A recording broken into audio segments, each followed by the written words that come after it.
Hello everyone, आज start करते हैं हम अपनी एक नई unit number 1 in the new subject that is compiler design. Clear है। इसमें हम पूरी सारी यूनिट्स को कवर करेंगे, कोशिश करेंगे सभी यूनिट्स को हम वन शॉट में ही कवर करें। ठीक है, जैसे कि ये वाली जो यूनिट है वो हमारी वन शॉट में आपको अवेलेबल हो जाएगी। ठीक है, इसके अलावा ये एक ऐसे यूनिट है जिसमें आपका most of the reference of theory of automata and formal languages से ले सकते हैं, जो हमने पिछले सेमेस्टर में कवर कराया हुआ है। ठीक है, मतलब आप हमने उसे प्लेलिस्ट सेक्शन में जाकर एक्सेस कर सकते हैं। ठीक है, तो स्टार्ट करता हूँ मैं कंपाइलर डिज़ाइन में। यूनिट नंबर 1 का पहला टॉपिक है that is very very very important topic, और आप गारंटी लिख के ले लीजिए कि जो है इसमें से एक question that is phases of compilation के ऊपर 10 मार्क्स का क्वेश्चन मोस्टली केसेस में, मैक्सिमम 95% केसेस में क्वेश्चन आपको मिल जाएगा। ठीक है, या फिर अपने कॉलेज एग्जामिनेशंस में ले या फिर आप अपने एकेटिव एग्जामिनेशंस की बात करें तो। ठीक है, दूसरा क्वेश्चन बहुत इंपॉर्टेंट जो इसमें मिलता है यही कंपाइलेशन वाली पार्ट से, that is parts of compilation and the parts of compilation से ही रिलेटेड जो है हमारे और भी क्वेश्चन जो इसमें है। ठीक है, बाकी पासेस कितने होते हैं कंपाइलर में वो सब। ठीक है, तो हम इन चीज़ों को पहले डिस्कस करते हैं। तो ये हमारा पहला पार्ट है इस पूरे वन शॉट वीडियो का, that is phases of compilation. ठीक है, तो स्टार्ट करते हैं। कितने हमारे पास फेजेस होते हैं कंपाइलेशन में? तो कंपाइलेशन कुछ नहीं बल्कि हम आपको पता है जब हम कोई भी प्रोग्राम लिखते हैं सी लैंग्वेज में तो वो कंपाइल हो जाता है। राइट, कंपाइल होने के बाद हमें क्या मिलती है? उसकी फाइल मिलती है, वो जो हमारी एग्जीक्यूटेबल कोड होता है और वो हमारी फाइल जो रन होती है। तो इस पूरी फाइल को बनाने की प्रोसेस में क्या क्या फेजेस इन्वॉल्व होते हैं तो उसके बारे में हम बात करते हैं। सबसे पहले अभी हम समझते हैं पहले फेज नंबर 1 को। फेज नंबर 1 होता है हमारा लेक्सिकल एनालाइजर। इसके बारे में हम डिस्क्रिप्शन अभी थोड़ी देर में उसको बताएंगे क्या क्या होते हैं। अभी आप बस इतना याद रखिए कि कभी भी आपसे 2 मार्क्स में कोई भी वाइवा प्रैक्टिकल में कोई आपसे पूछ रहा है या कोई भी आपसे जनरल भी पूछ रहा है तो आपको पता होना चाहिए कितने फेज होते हैं। डायरेक्टली आपको याद होना चाहिए 6 फेजेस होते हैं, जिसमें सबसे पहला फेज होता है लेक्सिकल एनालाइजर, दूसरा फेज होता है हमारा सिंटैक्स एनालाइजर, थर्ड फेज होता है सिमेंटिक एनालाइजर, फोर्थ होता है इंटरमीडिएट कोड जनरेशन, फिफ्थ होता है कोड ऑप्टिमाइजेशन और सिक्स होता है कोड जनरेशन। सिंस अब ये मेरे लिए भी वन शॉट वीडियो है, मुझे भी इसे थोड़ा स्पीड अप वे में कवर करना है और आपके पास भी आई होप कि जो है जो मतलब आपको इस कवर करना है पूरे 1 घंटे में। कोशिश करना कि आप भी मतलब ब्रेक ना लो और कंप्लीट करते चले जाओ इस पूरे वीडियो को एक साथ। क्लियर है? ठीक है, तो अब सिंस आई नो कि भाई मेरे पास भी है तो I will just move to the main parts. लेकिन आप ये बात मान लीजिएगा कि अगर आप ये पूरी यूनिट इस वीडियो से देख रहे हैं तो ऐसे मानिए कि आप 95% क्वेश्चन जो है वो सब कवर हो जाएंगे आपके इसमें। अब जो 5% क्वेश्चन जो बचे आपके, वो 5% जो क्वेश्चन बचे उन्हें आप कहाँ से कवर कर सकते हैं? वो 5% क्वेश्चन भी नहीं बचे हैं बल्कि बेसिकली आपके कॉन्सेप्चुअल क्वेश्चन हो गए जो आपको जैसे फॉर एग्जाम्पल अलग अलग प्रीवियस पेपर से आप देख सकते हैं कि भाई हमारे जो है किस टाइप की, जैसे फॉर एग्जाम्पल मैंने आपको कोई क्वेश्चन बताया, अब इसके ऊपर बेस्ड आप प्रीवियस ईयर क्वेश्चन पेपर से वहाँ से क्वेश्चन देख सकते हैं। लेकिन एक बात ध्यान रखिएगा, जितने भी क्वेश्चन मैं इसमें डिस्कस कर रहा हूँ वो सारे के सारे एकेटिव में आए हुए हैं। एक एक बात को इसमें नोट करते चलिएगा, क्योंकि एक एक इंपॉर्टेंट चीज़ है जब आप मेरी बातों को ध्यान करेंगे जब आप पेपर लिख रहे होंगे, क्योंकि आप ये देखेंगे कि ज़्यादातर चीज़ जो है वो रिलेट हो रही है। ठीक है, तो सबसे पहला जो इंपॉर्टेंट टॉपिक है वो फेजेस ऑफ कंपाइलेशन, जिसमें हमारे पास 6 फेजेस हैं। 6 फेजेस मैंने आपको सबके नाम बता दिए। अब होता क्या है, इसको आप एक शिमेटिक डायग्राम से एक्सप्रेस करेंगे। जब 10 नंबर में क्वेश्चन आता है तो पहले हमेशा फेजेस ऑफ कंपाइलेशन आप लिखेंगे हेडिंग बना के, उसके बाद आप इसके बारे में जो है इसका डायग्राम बना देंगे, या फिर पहला थोड़ा लिखेंगे उसके बाद आप इसका डायग्राम बना सकते हैं। मतलब बेसिकली रिप्रेजेंटेशन का पार्ट है, आपको कैसे इसको रिप्रेजेंट करना है। राइट, तो सबसे पहले हमारे पास आता है हाई लेवल लैंग्वेज। तो हाई लेवल लैंग्वेज हमारा जो होता है वो हमारा असेंबली लैंग्वेज में कन्वर्ट हो जाता है at the end of this compilation part. ठीक है, अब होता क्या है, सबसे पहले हाई लेवल लैंग्वेज होता है वो हमारा लेक्सिकल एनालाइजर में जाता है। वो लेक्सिकल एनालिसिस जब होता है तो उसके बाद वो जो हमारा होता है वो स्ट्रीम ऑफ टोकन्स में कन्वर्ट हो जाता है। स्ट्रीम ऑफ टोकन्स क्या होता है? बेसिकली हमारे कैरेक्टर और ये सब जो हमारे आइडेंटिफाई होते हैं कि भाई वो क्या है, आइडेंटिफायर हैं, कीवर्ड्स हैं। अब ये सब सी लैंग्वेज के बारे में है, अब इसमें मैं बहुत ज़्यादा डीप में नहीं जाऊँगा, ये आपको पता होगा। तो इसी को हमने क्या कह दिया, एक स्ट्रीम ऑफ टोकन्स बन जाती है। ठीक है, जैसे हमने कहा int a equal to B plus C, तो इंट क्या है? हमारा कीवर्ड है। ए हमारे पास कोई भी वेरिएबल हो गया, आइडेंटिफायर हो गया, इक्वल टू हमारा एक असाइनमेंट ऑपरेटर हो गया। बी हमारा क्या है? बी भी हमारा एक आइडेंटिफायर है और सी भी हमारा एक आइडेंटिफायर है, जहाँ पे हमने मान लिया कि बी और सी में कोई भी वैल्यू स्टोर्ड है जो हम ए में स्टोर कर रहे हैं। राइट, तो इस तरीके से आप समझ लीजिएगा ये हमारा स्ट्रीम ऑफ टोकन बना के दे देता है। क्लियर है? इसके आता है सिंटेक्स एनालाइजर। सिंटेक्स एनालाइजर या सिंटेक्स एनालिसिस में क्या होता है, ये हमारा पार्स ट्री जनरेट करता है। क्या जनरेट करता है? पार्स ट्री जनरेट करता है। अब ये पार्स ट्री क्या होता है? पार्स ट्री के बारे में हम पढ़ चुके हैं अपने टफल में, theory of automata and formal language में, जो हमारा 4th सेमेस्टर का सब्जेक्ट है, जिसमें हम क्या देखते हैं कि भाई पार्स ट्री क्या होता है? हमारा डेरिवेशन ट्री होता है। ठीक है, जब हमने एम्बिग्यूअस और एम्बिग्यूअस ग्रामर के बारे में वहाँ पे स्टडी करा तो हमने पार्स ट्री डेरिवेशन ट्री बनाए थे। That is simply parse tree. Clear हो गया? थर्ड है, ध्यान रखिएगा पार्स ट्री के ऊपर डेफिनेशन पूछी गई है। पार्स ट्री के ऊपर डेफिनेशन पूछी गई है। ठीक है, प्रीवियस ईयर में 2 नंबर में पार्स ट्री की डेफिनेशन आई हुई है। जो बातें बोल रहा हूँ उस बात को नोट करके चलना। आप मानोगे नहीं कि इतनी सारी चीज़ आपको मैच करती हुई जब मिलेंगी ना, जब आप एकेटिव के पेपर उठा के देखोगे तो कहोगे कि हाँ जो है जो मैंने बताया है वो आपको पेपरों में मिल रहा है। ठीक है, स्ट्रीम ऑफ टोकन्स में टोकन्स की डेफिनेशन बहुत बार पूछी हुई है। टोकन्स, लेक्सिमम, पैटर्न, ये तीनों एक ऐसी डेफिनेशन है जो बहुत बार पूछी गई हैं। वैसे सबकी सब इसमें कवर्ड है, उसकी चिंता मत करो आप। ठीक है, बस मैं आपको बता दे रहा हूँ कि क्या क्या चीज़ें पूछी गई हैं तो जिससे आपको रिमाइंड रहेगा जाएगा कि आगे जो जो पार्ट है वो सब इंपॉर्टेंट है, ठीक है। सिमेंटिक एनालिसिस की बात करें, सिमेंटिक एनालिसिस भी हमारा एक पार्ट ट्री जनरेट करके देता है, बट ये हमारा जो पार्ट ट्री होता है वो हमारा एनोटेटिव पार्ट ट्री होता है जो हमारा सिमेंटिकली वेरीफाइड होता है। एनोटेटिव पार्ट ट्री होता है जो हमारा सिमेंटिकली वेरीफाइड होता है, क्लियर हो गया। अब एनोटेटिव पार्ट ट्री क्या होता है इसके बारे में हम बहुत ज़्यादा जानकारी लेंगे जब हम थर्ड यूनिट कवर करेंगे या फोर्थ यूनिट में देखेंगे, क्लियर। तो वहाँ पे हमने एनोटेटिव पार्ट ट्री को ढंग से कवर करा हुआ है कि एनोटेटिव पार्ट ट्री क्या होता है। बेसिकली पार्ट ट्री में हम क्या देखते हैं, ई जैसे ई ड्राइव ई प्लस ई कर रहा है, ठीक है, तो हम ई और फिर हम ब्रांचेस में लिखते हैं ई और ई प्लस ई, राइट। अब एनोटेटिव पार्ट ट्री में क्या होता है, हम इन सिंबल्स को हटा देते हैं, उनके हम जो रेस्पेक्टिव जो ऑपरेटर्स हैं हम डायरेक्टली उससे रिप्रेजेंट करते हैं, राइट। तो इस तरीके से आप समझ सकते हैं अभी थोड़ी देर के लिए। तो हमारा ये पार्ट ट्री जनरेट करके देता है जो कैसा होता है, एनोटेटिव पार्ट ट्री होता है, ये सिमेंटिकली वेरीफाइड होता है, क्लियर हो गया। फोर्थ होता है फेस हमारा इंटरमीडिएट कोड जनरेशन का। इंटरमीडिएट कोड जनरेशन में देखिए क्या होता है, हमारे पास एक 3 एड्रेस कोड बन के आता है, ठीक है। जो भी आपने कोड लिखा है उसके 3 एड्रेस एक मशीन कोड बन के आता है। अब ये मशीन कोड के बारे में आपने कहाँ पढ़ा होगा, आपने पढ़ा होगा सीओए वाले अपने सब्जेक्ट में जो थर्ड सेमेस्टर में रहता है, राइट। तो वहाँ पे हमने इसके बारे में देखा था कि 3 एड्रेस कोड क्या होता है। बहुत सारे कोड्स होते हैं वो आपको वहाँ से देख लेना है, आपको ज़्यादा इसमें नहीं देखना है, बस जितना बताते जा रहा हूँ उतना उतना देखते चले जाओ, बिल्कुल काम आसानी से हो जाएगा। आप उसके बाद इसके बाद आप कुछ नहीं करना है, जब आप इतना वीडियो देख लोगे, इतने यूनिट्स के नोट्स लगा लोगे और सारे नोट्स डिस्क्रिप्शन में अवेलेबल हैं, उसके बाद आप कुछ नहीं करना है, सिर्फ प्रीवियस ईयर के क्वेश्चंस देखना। वैसे तो मोस्टली क्वेश्चन प्रीवियस ईयर के कवर हैं, बट कुछ क्वेश्चंस होता रह गए हो तो वो आप कवर कर सकते हो। रिसेंट ईयर्स के पेपर्स में सब कवर है, क्लियर है, वो ये बात नोट कर लेना। किसी भी पेपर को उठाओगे देखोगे हाँ ये वाला क्वेश्चन कवर था।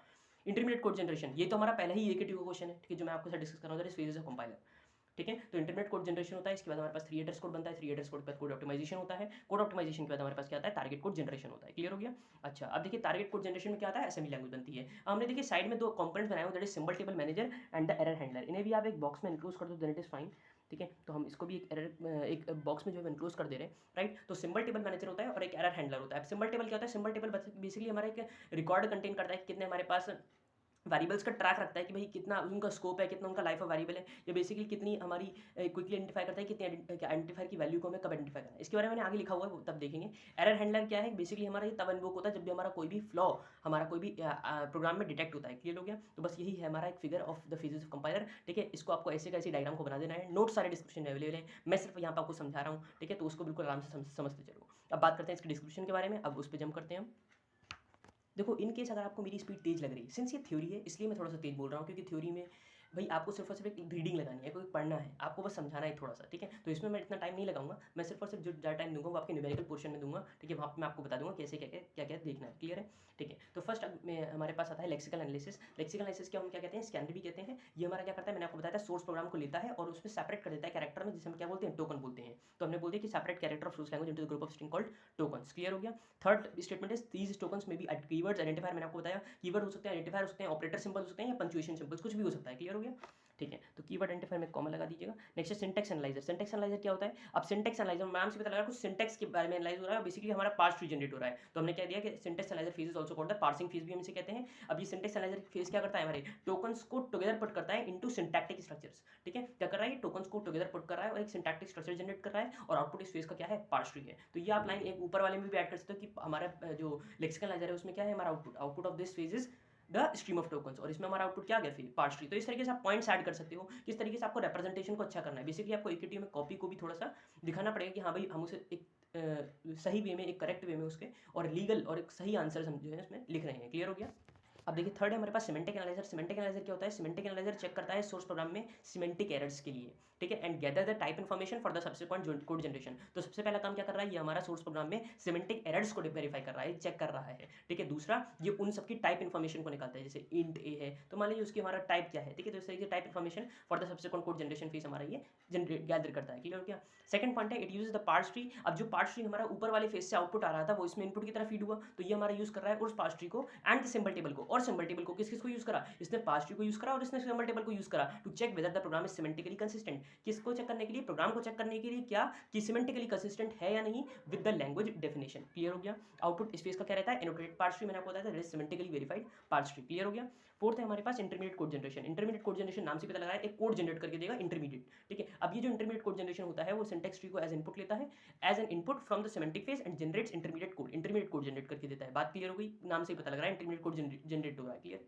Now it generate a variety of code. अभी इसमें वैरायटी ऑफ कोड जनरेट होते हैं जिसमें हमारा आता है 3 एड्रेस कोड, क्वाड्रपल, ट्रिपल। अब इसके बारे में भी हम यूनिट नंबर 4 में डिस्कस करेंगे कि ये कौन कौन से कोड होते हैं, 3 एड्रेस कोड क्या है, क्वाड्रपल क्या है, ट्रिपल क्या है। अभी सिर्फ पता होना चाहिए कि इंटरमीडिएट कोड जनरेशन में इतने कोड्स को हम जो है जनरेट कर सकते हैं। बेसिकली फेजेस ऑफ कंपाइलर आपकी पूरी बुक का इंट्रोडक्शन है एक तरीके से कि भाई हम हर यूनिट में क्या क्या देखेंगे, ठीक है, तो उसी के बारे में। अब फिफ्थ है कोड ऑप्टिमाइजेशन, ये हम यूनिट नंबर 5 में कवर करेंगे। कोड ऑप्टिमाइजेशन क्या है? कोड को थोड़ा सा और ऑप्टिमाइज करना कि in order to achieve the maximum efficiency from that system, ठीक है, in order to reduce the time, ठीक है, in order to reduce the time complexity, right, basically that. Now six is the code generation. Code generation क्या है? हमारा final phase है compiler का। It generate the assembly code as an target language. आपने देखा था टारगेट लैंग्वेज में क्या रिसीव हो रहा था, हमें असेंबली कोड जनरेट हो रहा था, क्लियर हो गया, और ये फाइनल फेज था हमारे कंपाइलर का। थर्ड है in this phase the address and the binary code is translated from the logical address. तो जो लॉजिकल एड्रेस होता है वो हमारा किस में ट्रांसलेट हो जाता है? बाइनरी कोड में ट्रांसलेट हो जाता है, is translated from logical address. मतलब बाइनरी कोड किससे बना? लॉजिकल एड्रेस से बना, क्लियर है, जो भी मतलब एड्रेस है बाइनरी कोड में वो किससे ट्रांसलेट हुआ? हमारा लॉजिकल एड्रेस से ट्रांसलेट हुआ, क्लियर हुआ। सेकंड है अब लास्ट हमारे देखिए, अभी तो हमारे 6 फेजेस हो गए, अब आपको सिंबल टेबल और एरर हैंडलर को भी डिस्क्राइब करना पड़ेगा। तो सिंबल टेबल के बारे में अभी तो मैंने एक छोटी सी लाइन लिख दी है, बस आपको जो इतना सफिशिएंट है इस यूनिट के लिए। बाकी अगर आपसे सिंबल टेबल के बारे में और पूछा जा रहा है तब आपको 10 मार्क्स में हम यूनिट नंबर 4 में आपको दिखाएंगे कि कैसे आपको इसको डिस्क्राइब करना है। फिलहाल अभी आप इतना ध्यान रखो कि सिंबल टेबल कुछ नहीं है बल्कि एक डेटा स्ट्रक्चर है that is containing a record that allows us to find the record for each identifier quickly. मतलब हर आइडेंटिफायर के करस्पॉन्डिंग उसका रिकॉर्ड जो है वो आइडेंटिफाई कर पा रहे हैं, उसको स्टोर कर पा रहे हैं, उसको रिट्रीव कर पा रहे हैं from that record quickly, clear है। तो data structure that containing a record that allows us to find the record for each identifier, जिसमें हम हर आइडेंटिफायर का रिकॉर्ड निकाल पा रहे हैं क्विकली, एंड टू स्टोर और टू रिट्रीव द डेटा, मतलब उसी में हम स्टोर भी कर रहे हैं और रिट्रीव भी कर रहे हैं data from that record quickly, उस रिकॉर्ड से, क्लियर है। लास्ट हमारे पास एरर हैंडलर, जो कुछ नहीं हो रहा वो कब इन्वोक होता है? जब भी हमारे सोर्स प्रोग्राम में कोई भी एरर डिटेक्ट होती है, when the flaw in the source program is detected, या when the error in the source program is detected, clear हो गया। तो ये हमारा पार्ट कंप्लीट हो गया फेजेस ऑफ कंपाइलर के साथ। अब देखिए जिस ऑर्डर में मैं आपको इसमें बता रहा हूँ ना, उसी ऑर्डर में मैं आपको पीडीएफ में भी अटैच करके दूंगा। जहाँ मुझे लग रहा है कि मुझे आपको बताना पड़ेगा कि भाई टफल में आपको कौन कौन से पोर्शन पढ़ने हैं, क्योंकि मैंने आपको स्टार्टिंग में बता दिया कि इस यूनिट में कुछ पोर्शन हमारा टफल का भी है, कुछ नहीं बल्कि मैक्सिमम पोर्शन जो आपका यूनिट नंबर 1, 2, 3 से है वो आपका इसमें कवर हो गया इस यूनिट में, ठीक है। तो मैं आपको बता दूंगा कहाँ से आपको स्पेसिफिक टॉपिक क्या क्या पढ़ना है, वो वीडियो को जाके आप देख लेना। टफल की पूरी प्लेलिस्ट वाइज, मतलब एक तरीके से आपको प्लेलिस्ट सेक्शन में जाना है, वहाँ पे टफल देख लेना, टफल यूनिट 1 इस तरीके से मार्क्ड है, ठीक है। वहाँ पे आप सारे पूरे पर्टिकुलर वीडियोज़ को उसमें से सर्च कर सकते हैं, ठीक है, और बिल्कुल ईजी तरीके से आपको नोट्स भी मिल जाएंगे उसी में, और आप वहाँ से देख लेना, ठीक है। आप देखो स्टार्ट करते हैं सिंगल पास कंपाइलर से। इन सिंगल पास कंपाइलर, ठीक है, हाँ सॉरी, सबसे पहले हमारा आया types of passes in compiler. अभी हमने क्या देखा, कितने फेजेस थे, अब क्या देख रहे हैं, पासेस कितने होते हैं, क्योंकि ये भी दो नंबर के क्वेश्चन हैं जो पूछे जाते हैं। सिंगल पास कंपाइलर क्या है कि किसी भी सिंगल पास कंपाइलर में हमारा जो लाइन सोर्स है is processed, is scan and the token are extract. Basically हमने एक लाइन सोर्स को प्रोसेस करा और उससे हमने टोकन को एक्सट्रैक्ट कर लिया, that is single pass compiler. And the syntax of the line is analysed and the tree structure is built. अब क्या कर रहे हैं हम, उस सिंटैक्स को एनालाइज कर रहे हैं, उससे ट्री स्ट्रक्चर हमारा बिल्ट हो रहा है, and some tables containing about each token are built, और कुछ टेबल्स भी हमारी बन रही हैं जो उस टोकन से, जो कुछ टेबल भी हमारी बन रही है उस टोकन से, क्लियर हो गया। तो ये हमारा सिंगल पास कंपाइलर है। Then we have the second, that is multipass compiler. In the multipass compiler it scans the input source once. अब इसने input source को एक बार में स्कैन करा और प्रोड्यूस करा पहली मॉडिफाइड फॉर्म। क्या प्रोड्यूस करा? पहली मॉडिफाइड फॉर्म। अब वो अगेन स्कैन करेगा इस मॉडिफाइड फॉर्म को और अगेन प्रोड्यूस करेगा सेकंड मॉडिफाइड फॉर्म, क्लियर है। अगेन ये प्रोसेस करेगा किसको? सेकंड मॉडिफाइड फॉर्म को, और अगेन प्रोड्यूस क्या करेगा? Third modified form. इसी तरीके से हमारा सो ऑन प्रोसेस चलती रहेगी and so on until the object form is produce. कब तक ये काम चलेगा? जब तक हमारा ऑब्जेक्ट फॉर्म प्रोड्यूस नहीं हो रही है, मतलब वो मॉडिफाइड फॉर्म जब तक हमारी ऑब्जेक्ट फॉर्म के बराबर नहीं है तब तक हमारा ये मल्टीपास कंपाइलर स्कैन करेगा इनपुट सोर्स को, क्लियर हो गया। नेक्स्ट है हमारे पास reasons only the phases of compiler should be grouped. ये भी एक 2 नंबर का क्वेश्चन है, मैं पहले बता रहा हूँ, जैसे जैसे मैंने मार्क करा हुआ है वो सारे के सारे क्वेश्चन सीकेटी में आए हुए हैं, तो प्लीज छोड़ो मत इसको और सब पढ़ लेना, ठीक है। एक बात और भी ध्यान में आई मेरे कि इसमें आपको कंपाइलर, इंटरप्रेटर और असेंबलर के बीच में डिफरेंस देख लेना। मिनिमम 3 से 5 पॉइंट्स आपको पता होना चाहिए। सिंपली आपको गीक्स फॉर गीक्स, क्योंकि अब आप किसी भी जो है ब्रांच के आप स्टूडेंट हो, बट आपको ये पता होना चाहिए कंपाइलर, इंटरप्रेटर और असेंबलर में क्या डिफरेंस होता है। बेसिकली मोस्टली केसेस में कंप्यूटर साइंस एंड इंजीनियरिंग वाले बच्चों को तो ये पता ही होना चाहिए कि इन तीनों में क्या क्या डिफरेंस है। मैक्सिमम ऑफ 5 पॉइंट्स आपको पता होने चाहिए, क्योंकि कई बार क्या होता है कि 10 मार्क्स के क्वेश्चन में 5 मार्क्स में ये अटैच होकर आ गया कि भाई डिफरेंशिएट करिए इसके बीच में, और इसके अलावा कोई भी और क्वेश्चन आ सकता है इस यूनिट से, क्लियर है। तो इस चीज़ का ध्यान रखिएगा कि कंपाइलर, असेंबलर और इंटरप्रेटर अभी मैंने बताया, तो अभी आप इसको सर्च करके नोट डाउन करके लिख लो, क्योंकि ये क्वेश्चन मोस्टली केसेस में पूछ लिया जाता है, ठीक है। तो कंपाइलर, इंटरप्रेटर और असेंबलर में क्या डिफरेंस है, क्लियर हो गया। Now we have the reasons only the phases of compiler should be grouped. Why क्यों हमें जो फेजेस ऑफ कंपाइलर को है उन्हें ग्रुप कर देना चाहिए। तो पहला है it helps in producing the compiler for the different source languages. मतलब हम कंपाइलर को डिफरेंट सोर्स लैंग्वेजेस के लिए हम प्रोड्यूस कर सकते हैं। And the front end phases of compiler जो है हमारे जनरली कैसे रहते हैं, हमारे सेम रहते हैं, ठीक है। इसी के ऊपर बेस्ड जो है हमारे क्वेश्चन आ चुके हैं, तो आपको ध्यान रखना है कि किस तरीके से हमारा हो रहा है, क्लियर है। नेक्स्ट है हमारे पास चैलेंजेस इन कंपाइलर डिजाइन। तो चैलेंजेस क्या है, ये भी हमारा 2 मार्क्स का इक्वेटिव क्वेश्चन है जो आ चुका है। कंपाइलर हमारा जो है वो एरर फ्री होना चाहिए, यही हमारे चैलेंजेस है। कंपाइलर क्या होना चाहिए, एरर फ्री होना चाहिए। It must generate the correct machine code, भाई करेक्ट मशीन कोड भी उसे जनरेट करना चाहिए अगर उसे रन फास्ट करना है, which should run fast, clear हो गया। And compiler itself run fast, मतलब कंपाइलर को अपने आप में भी जो है अपना थोड़ा सा तेज चलना है। That is compilation time must be proportional to the program size, मतलब अगर प्रोग्राम साइज बड़ा है तभी जो है हमारा कंपाइलेशन टाइम जो है वो हमारा उसके अकॉर्डिंग बिहेव करेगा, right. It must be portable, मतलब पोर्टेबल होना चाहिए, that is modular supporting separate compilation, ठीक है। हमारा मॉड्यूलर रहना चाहिए, मतलब that is supporting separate compilation, that is portable, clear है। वो कैसा होना चाहिए, पोर्टेबल होना चाहिए, एरर फ्री होना चाहिए, करेक्ट मशीन कोड प्रोड्यूस करना चाहिए, रन फास्ट करना चाहिए, and last point it should give the diagnostic and error messages. Clear हो गया। तो ये हमारा 2 मार्क्स का क्वेश्चन यहाँ से कंप्लीट हुआ। अब last question, very important question, that is 2 parts of compilation. और ये आप देखिएगा कि ये भी आपको क्वेश्चन बहुत बार मिलेगा 2 मार्क्स में। ये 2 पार्ट्स कौन कौन से हैं कंपाइलेशन के। तो पहला पार्ट आता है हमारे पास एनालिसिस पार्ट। एनालिसिस पार्ट क्या कहता है, breaking up the source program into the constituent pieces and creates an intermediate representation of the source program. मतलब आपने सोर्स प्रोग्राम को कंस्टिट्यूएंट पीसेस में ब्रेक कर दिया और आपने उस and creates an intermediate representation, और जब उसने कंस्टिट्यूएंट पीसेस में ब्रेक करा तो आपने क्या बना दिया, एक इंटरमीडिएट रिप्रेजेंटेशन बना लिया सोर्स प्रोग्राम का। क्लियर है। अब हम क्या कर रहे हैं, अब सिंथेसिस पार्ट में कि it construct the desired target program. हम डिजायर्ड टारगेट प्रोग्राम को बना रहे हैं फ्रॉम द इंटरमीडिएट रिप्रेजेंटेशन। जो हमने इंटरमीडिएट रिप्रेजेंटेशन पहले पार्ट में अचीव करी, वो हम इसको क्या कर रहे हैं, इससे हम डिजायर्ड टारगेट प्रोग्राम बना रहे हैं। In which part, in the synthesis part. Clear हो गया। अब देखिए एक चीज़ और चीज़, जब आप फिजिक्स ऑफ कंपाइलर को समझा रहे होंगे तो वहाँ पे एक क्वेश्चन ऐसे भी लिख के आता है कि फिजिक्स ऑफ कंपाइलर को समझाएं विद एन एग्जांपल, ठीक है, एग्जांपल के साथ। तो फिजिक्स ऑफ कंपाइलर तो समझाएंगे, साथ में आप उसके एग्जांपल भी लिखेंगे, ठीक है। अब एग्जांपल, अब देखिए अभी तक जो था वो थ्योरी था, थोड़ा सा और थ्योरी है, वो हम ये बताएंगे आपको। अभी फिलहाल आप ये समझ लो कि फिजिक्स ऑफ कंपाइलर में आपको ये पार्ट लिखना ही लिखना है। जो इससे पहले मैंने आपको बताया parts of compiler, physics of जो पार्ट्स हैं या जो हमारे किस तरीके से वो ग्रुपिंग होनी चाहिए या क्या चैलेंजेस है, वो उसका पार्ट नहीं है। मतलब वो एक अलग 2-2 नंबर के क्वेश्चन है, वो मैंने आपको बता दिए। बट ये वाला जो पोर्शन है, ये फिजिक्स ऑफ कंपाइलर में लिख के ही आना है आपको। अगर आप ये नहीं लिख के आओगे तो मान लीजिए कि 10 में से आपको सिर्फ और सिर्फ 8 मार्क्स ही मिलेंगे, क्योंकि 2 नंबर तो एग्जांपल के हैं। अगर सिंपली ये पूछ ले कि भाई फिजिक्स ऑफ कंपाइलर को समझाओ, ठीक है, तब भी आपको 8 नंबर के लिए सिर्फ फिजिक्स ऑफ कंपाइलर मिलेगा, 2 नंबर में एग्जांपल समझाना पड़ेगा। क्लियर हो गया। बट इन केस अगर ऐसा नहीं होता है तो आप मतलब अगर जैसे फॉर एग्जांपल अगर आता है कि विद एन एग्जांपल समझाइए, तो ये ऐसे मान के चलिए कि इसका वेटेज ज़्यादा है, ठीक है, तो वो 5 नंबर में से डिस्ट्रीब्यूट हो जाएगा, ठीक है। तो आपको ये क्वेश्चन के ऊपर डिपेंड करेगा। बट हमेशा ध्यान रखिए कि जब भी फिजिक्स ऑफ कंपाइलर आ रहा है तो आप अपनी सिक्योरिटी के लिए, पूरे नंबर गेन करने के लिए आप उस पूरी थ्योरी को भी लिखेंगे, और साथ ही साथ में कौन सी theory, that is physics of compiler वाली पूरी थ्योरी, नॉट वो वाली कि चैलेंजेस क्या है, पार्ट्स क्या है, वो नहीं। वो तो हमारा अलग पार्ट हो गया, सिर्फ और सिर्फ फिजिक्स वाला सारे पार्ट, वो 6 फेजेस हैं, सिंपल टेबल है, एरर हैंडलर तक, ठीक है, वो सब आपको लिखना है with this example including in that. Clear है। तो एग्जांपल को देख लेते हैं। एग्जांपल क्या है, कह रहा है कि a equal to B plus C into B plus C into 2। अगर हम कोई भी एक एग्जांपल ले रहे हैं तो इसमें कैसे हमारा कंपाइलेशन हो रहा है। तो हमने क्या करा, इनपुट आया हमारे पास a equal to B plus C into B plus C into 2। तो हमने क्या करा, इस बी प्लस सी को, सॉरी बी प्लस सी कह रहा हूँ, ये पूरा जो स्टेटमेंट है वो हमारा किस में गया, लेक्सिकल एनालाइजर में हो गया। अब लेक्सिकल एनालाइजर क्या करेगा, टोकन स्ट्रीम बनाएगा। तो इसने क्या किया, ये ID1 है, ID मतलब identifier 1, identifier 2, identifier 3 into is an operator, इसको ब्रैकेट्स में क्लब कर दिया है। Then again this is ID4 ID5 into 2। Clear है। अब ये किस में गया, ये हमारा लेक्सिकल एनालाइजर में गया था, तो हमारा टोकन जनरेट हो गए, दैट इज टोकन स्ट्रीम। ये क्या है हमारे, ये इसके आउटपुट आ रहे हैं, जो हमारे आउटपुट जनरेट हो रहे हैं। तो बेसिकली आप इसको ऐसे याद रखते हो कि इसका जो आउटपुट है वो हमारा ये टोकन स्ट्रीम आ रहा है, ठीक है। इसी तरीके से हम आगे बढ़े। अब सिंटेक्स एनालाइजर ने क्या करा, सिंटेक्स एनालाइजर ने इसके क्या बनाया, पार्स ट्री बनाया। क्या बनाया, पार्स ट्री, ठीक है। अब देखिए पार्स ट्री कैसे बनेगा, तो इक्वल टू इधर बना दिया ID1। अब ID1 इक्वल टू, ऐसी तो पढ़ो, जो नीचे होगा वो पहले हमारा इवैल्यूएट हो जाएगा, इक्वल टू एस्ट्रिक्स 2, ठीक है। अब इधर से एस्ट्रिक्स 2 ले लिया, इधर एस्ट्रिक्स ले लिया, और ये प्लस प्लस जा रहे हैं तो प्लस प्लस, तो ID2 ID3 इधर गया। बेसिकली हमने क्या करा है कि भाई ये ID2 ID3 या ID4 ID5, अब ना ID4 ID5 बोलूँ या बात एक ही है, क्योंकि B प्लस सी है, तो मैं इसको ID2 ID3 से भी रिप्लेस कर सकता हूँ। तो मैं इसको ID2 ID3 से रिप्लेस डायरेक्टली कर दे रहा हूँ। देखो ID2 ID3 इधर भी प्लस होके गया, ID2 ID3 इधर भी प्लस होके गया, ID2 ID3। क्लियर है। और इन दोनों का अगेन मल्टीप्लाई हुआ तो क्या बन जाएगा, ID2 plus ID3 into ID2 plus ID3, again multiply होकर किसके साथ जाएगा, 2 के साथ, और ये किसके साथ असाइन हो गया, ID1 इक्वल टू ये पूरा स्टेटमेंट।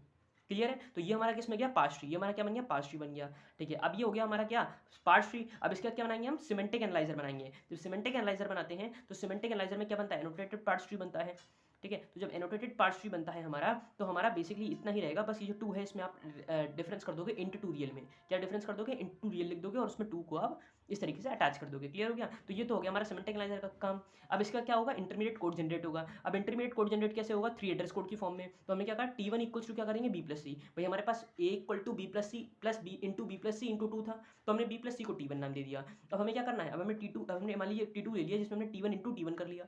भैया हमें B प्लस सी का B प्लस सी से तो मल्टीप्लाई करना था, तो T1 इंटू T1 कर दिया। क्लियर। ये किस में आ गया, T2 में, ठीक है। थोड़ी देर के लिए हमने क्या करा, अभी हमने पूरे एक्सप्रेशन को तोड़ दिया है। हमने बेसिकली करा क्या है, हमने B प्लस सी को T1 नाम दे दिया। अब T1 इंटू T1 करा तो हमारे पास ये एक्सप्रेशन आ गया। अब इंटू 2 कर देंगे तो क्या आ जाएगा, ये कोई नए वेरिएबल में स्टोर करा लेंगे। क्लियर है। तो हमने क्या करा, हमने देखिए नीचे जब हम आएंगे तो हम देखेंगे कि भाई T3 में हमने इंटू 2 रियल 2 लिखा, क्लियर है, क्योंकि जो हमने इधर करा था, और T4 में हमने कह दिया T2 इंटू T3, बेसिकली ये T2 इंटू T3, ये जो 2 है, क्लियर हो गया। ये T4 में क्या, अब T4 की वैल्यू क्या थी, ये जो T4 की वैल्यू थी वो किस में थी, वो A में थी भाई, वो A में ही तो थी, तो T4 की वैल्यू को A में डाल देंगे, तो A इक्वल टू T4 लिख दिया, या ID1 इक्वल टू T4 लिख दिया। अब इसको हम थोड़ा सा और ऑप्टिमाइज कैसे कर सकते हैं, क्योंकि ये तो इंटरमीडिएट कोड जनरेशन फेज था, तो अब आएगा code optimisation phase, that is optimised code, इसका आउटपुट आ गया, और ये कैसे लिखा जाएगा, T1 equal to B plus C, T2 equal to T1 into T1, ऊपर के दो स्टेटमेंट सेम हो गए। अब T3 को डायरेक्टली छोड़ दो, आप कुछ मत करो, ID1 जो T4 स्टोर करा रहे हो उसकी जगह पे डायरेक्टली T2 का मल्टीप्लाई 2 से कर दो, जो हम ऊपर समझ रहे थे, बट यहाँ पे मशीन में कैसे जाता है, ऐसे जाता है, उसके बाद हम ऑप्टिमाइज होता है कोड, क्लियर हो गया। तो ये हमारा हो गया ऑप्टिमाइज कोड। अब इसके बाद क्या बनेगा, इसके बाद हमारा कोड जनरेशन होगा, तो अब हम देखेंगे मशीन कोड जनरेशन।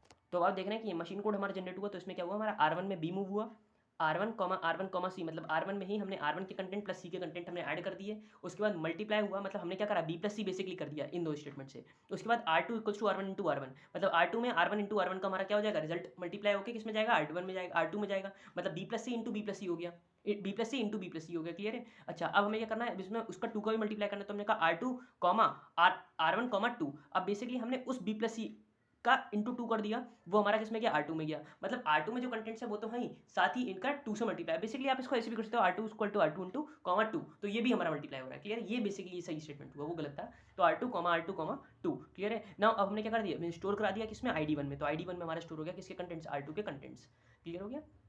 इसमें कोई डाउट, ये बिल्कुल सिंपल कंसेप्ट है, ठीक है। ये हमारा मशीन कोड जनरेट हो गया, यही हमारा इसका एग्जांपल हो गया जो हमने एग्जांपल से एक्सप्लेन कर दिया। यहाँ पे हमारा आउटपुट आ गया था, इधर हमारा इंस्ट्रक्शंस आ गए, कैसे हमारी प्रोसेस आगे बढ़ रही है, ठीक है। यहाँ पे हमारा कंप्लीट हुआ phases of compiler, parts of compiler, या हमारे जो प्रोसेसेस थी, चैलेंजेस क्या थे, वो सब हमने कंप्लीट कर दिया इसमें। अब बात करते हैं नेक्स्ट थ्योरी वाले इस क्वेश्चन की, that is cross compiler. Cross compiler क्या होता है, क्रॉस कंपाइलर कोई भी एक ऐसा कंपाइलर होता है जो हमारा हेल्प करता है, that is a compiler is capable of creating an executable code for the platform that is other than on the compiler is running. मतलब बेसिकली ये कंपाइलर ऐसा होता है that is capable of creating an executable code, जो हमारा executable code बना पा रहा है उस प्लेटफॉर्म के लिए जिसके लिए वो, मतलब दूसरे प्लेटफॉर्म पे जिस पे वो चल रहा है उस पर नहीं, किसी और प्लेटफॉर्म के लिए वो हमारा एग्जीक्यूटेबल कोड बना पा रहा है for the platform other than one on the which the compiler is running, जिसके लिए वो रन कर रहा है कंपाइलर उस पर नहीं, बल्कि किसी और प्लेटफॉर्म पे भी वो कोड जो हमारा वो रन कर जाए, राइट। तो एक क्रॉस कंपाइलर वो हो गया। अब bootstrapping next important theory concept है, और ये सारे के सारे 2-2 नंबर में आए हुए हैं, 2 नंबर में है, और बूटस्ट्रैपिंग तो कई बार 5 नंबर में आया हुआ है, ठीक है। तो बूटस्ट्रैपिंग क्या है, बूटस्ट्रैपिंग भी हमारी एक प्रोसेस है ऑफ राइटिंग। अब 5 नंबर में कैसे, मतलब 10 नंबर के क्वेश्चन के साथ 5 नंबर में ऐसे आ गया, या फिर कई बार 2 नंबर में भी पूछा जाता है, ठीक है। तो बूटस्ट्रैपिंग क्या है, bootstrapping is a process of writing a compiler in the source programming language that it intends to compile, clear है। मतलब जिस लैंग्वेज को हमें कंपाइल करना है बेसिकली उसमें हमारा ये रिटन होता है। बूटस्ट्रैपिंग हमारा एक सेल्फ होस्टिंग कंपाइलर के लिए लीड करता है, मतलब सेल्फ होस्टिंग कंपाइलर बनाता है। एक इनिशियल मिनिमल कोर वर्जन हमें इस कंपाइलर का जनरेट करना पड़ता है, and that is generated in a different language. अब इसके हमारे पास 3 लैंग्वेजेस हमारे कैरेक्टराइज्ड है, पहला होती है सोर्स लैंग्वेज, दूसरी टारगेट लैंग्वेज, थर्ड होती है हमारे पास इंप्लीमेंटेशन लैंग्वेज। अब इसका हमारा टी डायग्राम जो है वो हमारा STCTI इस तरीके से रिप्रेजेंट होता है, यहाँ पे S होता है सोर्स लैंग्वेज, T होता है हमारे पास टारगेट लैंग्वेज, I होता है हमारे पास इंप्लीमेंटेशन लैंग्वेज, क्लियर है। तो ये I हो गया, ये हमारे पास T हो गया, और ये हमारे पास S हो गया, क्लियर हो गया। तो ये हमारा टी डायग्राम से रिप्रेजेंट हो गया, ये हमारा टी डायग्राम से हम इसे रिप्रेजेंट करते हैं, ठीक है। तो अगर फॉर एग्जांपल देखिए, जैसे हमारे पास C है, तो अब हमारे पास ये कंपाइलर है और ये टारगेट लैंग्वेज है, ठीक है। तो अब हमें क्या करना है, अब हमें C++ से N एक टारगेट लैंग्वेज में जाना है। तो ये अगर हमारे पास कंपाइलर है और हमें N टारगेट लैंग्वेज में हमें जाना है, ठीक है, मतलब हम कर क्या रहे हैं बेसिकली, सी कंपाइलर से एक टारगेट लैंग्वेज एम में जा रहे हैं, तो इसके लिए हम क्या करेंगे, सी लिखेंगे, टारगेट लैंग्वेज एम लिखेंगे, और इंप्लीमेंटेशन लैंग्वेज एम होगा, क्लियर है। अब C++ से एन में जाना है, मतलब एक दूसरी टारगेट लैंग्वेज है, लेकिन सी कंपाइलर का यूज करते हुए कैसे बनाएंगे वो देखिए। तो हमने क्या करा, हमने C++ लिया, एन लिया, सी लिया, और हमेशा ये जो नीचे वाले पार्ट्स हैं वो हमेशा हमें कॉमन रखते हैं। तो C का तो हम यूज़ कर ही रहे हैं, क्योंकि हमें इंप्लीमेंटेशन लैंग्वेज, हमारी जो फाइनल इंप्लीमेंटेशन है वो मतलब बेसिकली एम में था, वो एम में था। इधर हमारा C++ से एन में जा रहा है, तो C++ से एन में, C++ से एन में, एम इधर कॉमन आ जाएगा, और ये तो हमारा जो पहला टी डायग्राम था उससे हमारा ड्राइव हुआ, तो ये हमारा क्या हो गया, C++ जो हमारा डायरेक्टली कन्वर्ट हो गया ऑन द मशीन एम के लिए, मतलब किस तरीके से वो मशीन एन के लिए या एम के लिए जो है वो रन करेगा, क्लियर हो गया। तो ये हो गया हमारा बूटस्ट्रैपिंग, ठीक है। नेक्स्ट हमारे पास आते हैं टोकन के बारे में। अब ये हमारे साथ थ्योरी भी कंसेप्ट चल रहे हैं, जब क्वेश्चन आएंगे तो उनके बारे में बात करेंगे, और क्वेश्चन वैसे तो मोस्टली हमारे डिस्कस हैं टफल में, अभी से थ्योरी है तो थ्योरी को फोकस करो, ठीक है। टोकन क्या होते हैं, टोकन हमारा कोई भी एक पेयर होता है, मैंने आपको बताया। अब इसके बारे में लिखेंगे कैसे, तो वो ऐसे लिखते हैं कि token is a pair of consisting for token name and optional attribute value होती है। टोकन नेम के साथ एक एब्स्ट्रैक्ट सिंबल होता है, एक एब्स्ट्रैक्ट सिंबल होता है that is representing a kind of lexical unit, and tokens हमारे आइडेंटिफायर हो सकते हैं, कीवर्ड्स होते हैं, कॉन्स्टेंट्स होते हैं, ऑपरेटर, पंक्चुएशन सिंबल्स और कॉमास या पैरेंथेसिस, कुछ भी हो सकता है, क्लियर, दैट इज टोकन्स। ठीक है। लेक्सिम क्या है? अब लेक्सिम हमारा एक सीक्वेंस ऑफ कैरेक्टर है इन the source program that is matches the pattern for a token. ठीक है, लेक्सिम क्या है? एक पैटर्न है जो मैच कर रहा है कि हाँ भाई वो टोकन है। ठीक है, इस तरीके से lexeme is identified by the lexicalizer as an instance of the token, मतलब उस टोकन का एक इंस्टेंस भी ले सकते हो। ठीक है, जैसे फॉर एग्जांपल इंट है तो उसमें आई एन टी ये पूरा एक पैटर्न है जिससे हमारा एक टोकन आइडेंटिफाई हुआ int as a keyword. Clear है? तो ये हमारा लेक्सिम एक सीक्वेंस ऑफ कैरेक्टर हो गया in the source program that matches the pattern for a token and is identified by the lexicalizer as an instance of the token. Instance ही तो हुआ आई, इंस्टेंस ही तो हुआ एन। ठीक है, आई एन टी। क्लियर है? इस तरीके से। Next is pattern. पैटर्न क्या है? पैटर्न एक description of the form that the lexemes of the token may take. कैसा हमारा लेक्सिम ऑफ टोकन एक फॉर्म बना रहा है, उसी को हमने क्या कह दिया? पैटर्न कह दिया। ठीक है, अब 2 नंबर का एक और क्वेश्चन, ये तो देखो ये हमारा ये भी 2 नंबर का क्वेश्चन था, पैटर्न टोकन लेक्सिम पैटर्न पूछा जाता है। ठीक है, तो ये आपको ध्यान रखना है। इसके अलावा 2 नंबर में एक बार क्वेश्चन ये भी आया है कि काउंट करिए इस पर्टिकुलर कोड में कितने टोकन हैं। कैसे काउंट करते हैं? बहुत सिंपल तरीका है, आपको हमेशा व्हाइट स्पेसेस और कमेंट्स को छोड़ देना है। क्या बोला मैंने बोला व्हाइट स्पेसेस और कमेंट्स को छोड़ देना है। पहला कंसेप्ट व्हाइट स्पेसेस और कमेंट को छोड़ देना है। ठीक है, दूसरा कि जो भी आपके डबल कोट्स में है उसको आप एक सिंगल एंटिटी कंसीडर करोगे। क्या कंसीडर करोगे? सिंगल एंटिटी कंसीडर करोगे। तो स्टार्ट करते हैं। पहले रूल के हिसाब से हमें स्पेस और कमेंट्स को छोड़ना है। तो देखिए सी में आपको ये तो पता है, सी में कमेंट्स इस तरीके से मार्क होते हैं, मल्टी लाइन कमेंट्स होते हैं। अगर सिंगल लाइन है तो ऐसे डबल स्लैश से मार्क हो जाएगा। ये बात क्लियर होनी चाहिए। ठीक है, तो अब स्टार्ट करते हैं हम। 1 टोकन, 2 टोकन, 3 टोकन, ब्रैकेट्स भी कंसिडर होंगी। 1 2 सिर्फ और सिर्फ स्पेस और कमेंट्स को छोड़ना है, मतलब ये वाली पूरी लाइन हमारी नहीं गिनी जाएगी और ना ही हमारे वाइट स्पेसेस गिने जाएंगे। क्लियर हो गया? तो 1 2 3 4 5 कॉमा भी 5 6 7 8 9 10 11 12 इसको छोड़ दीजिए। 13 14 15 16 17 18 19 20 21 22 23 24 25 25 आर द टोकन्स। तो टोकन हमने कितने लिख दिए? 25। अब देखिए नीचे वाले में, नीचे वाला अलग कोड है, सेकंड क्वेश्चन है। अब इसमें कैसे आइडेंटिफाई करेंगे? मैंने आपको बताया इसमें सेकंड रूल एप्लीकेबल होगा। क्या कि white spaces and comments are ignored and also जो भी हमारा टेक्स्ट इनसाइड होगा डबल कोट्स के, डबल कोट्स के जो कंसीडर है उसे हमें एक सिंगल एंटिटी कंसीडर करना है। तो हम क्या कैसे कंसीडर करेंगे? 1 2 और ये सिंगल कोट्स का पूरा एक। ठीक है, तो 1 2 3 हो गया, ये 3 4 5 6 7, तो 7 are the here tokens. Clear हो गया? तो ये हमने इसका कमेंट भी लिख दिया है। तो आई होप आपको ये वाला पार्ट क्लियर हो गया होगा। अब देखिए इस यूनिट में हम एक लास्ट थ्योरी को टॉपिक और देख लेना, दैट इज वाईएससीसी। वाईएससीसी क्या होता है? हमारा एक नया कंसेप्ट है, that is yet another compiler. ये एक स्टैंडर्ड पार्सर जनरेटर होता है for the Unix operating system. Clear है? ये हमारा क्या होता है कि यूनिक्स एक स्टैंडर्ड पार्सर जनरेटर होता है for the Unix operating system, it's also known as yet another compiler. Clear है? ये हमारा एक ओपन सोर्स प्रोग्राम होता है वाईएससीसी, जो जनरेट करता है code for the parser in the C programming language. That is it is open source program YACC which generates a code for the parser in the C programming language. Clear? Third point, ये हमारा look ahead left to right parser generator होता है। अब इसके बारे में LLR parser generator होते क्या हैं, इसके बारे में हम यूनिट नंबर 3 में डिस्कस करेंगे कि कैसे पार्सर होते हैं। यूनिट नंबर 2 में हम देखेंगे इसको कि एलएलआर पार्सर हमारे जनरेटर क्या होते हैं। ठीक है, तो अभी आपको ये ध्यान रखना है कि हमारा क्या है, ये हमारा एलएलआर पार्सर जनरेटर है that is generating a parser the part of the compiler that tries to make the syntactic sense of the source code. Clear है? बस ये 3 ही पॉइंट्स हैं जो आपको वाईएससीसी के बारे में पता होना चाहिए, क्योंकि 2 नंबर में वाईएससीसी पूछा जाता है। और जितने कॉन्सेप्ट्स मैंने अभी तक आपको पढ़ा दिए ना, आप देख लेना, मोस्टली पेपर में आपको ये क्वेश्चन मिल जाएंगे। मतलब ये बिल्कुल हल्के में मत लेना कि जो भी मैं क्वेश्चन करा रहा हूँ हाँ ठीक है 2 नंबर में है, कोई बात नहीं, छोड़ दे रहा हूँ। जब आपको एग्जाम में आप इसे करेंगे तो आपको लगेगा कि हाँ these questions have also a unique value because it will help you in gaining good marks. Clear है? तो ये हम यहाँ पे हम कवर होता है जितना भी थ्योरी पोर्शन है। अब सीधे हम मूव करते हैं न्यूमेरिकल्स के ऊपर। अब देखिए न्यूमेरिकल के लिए मैं आपको चीज़ें बताना चाहूँगा।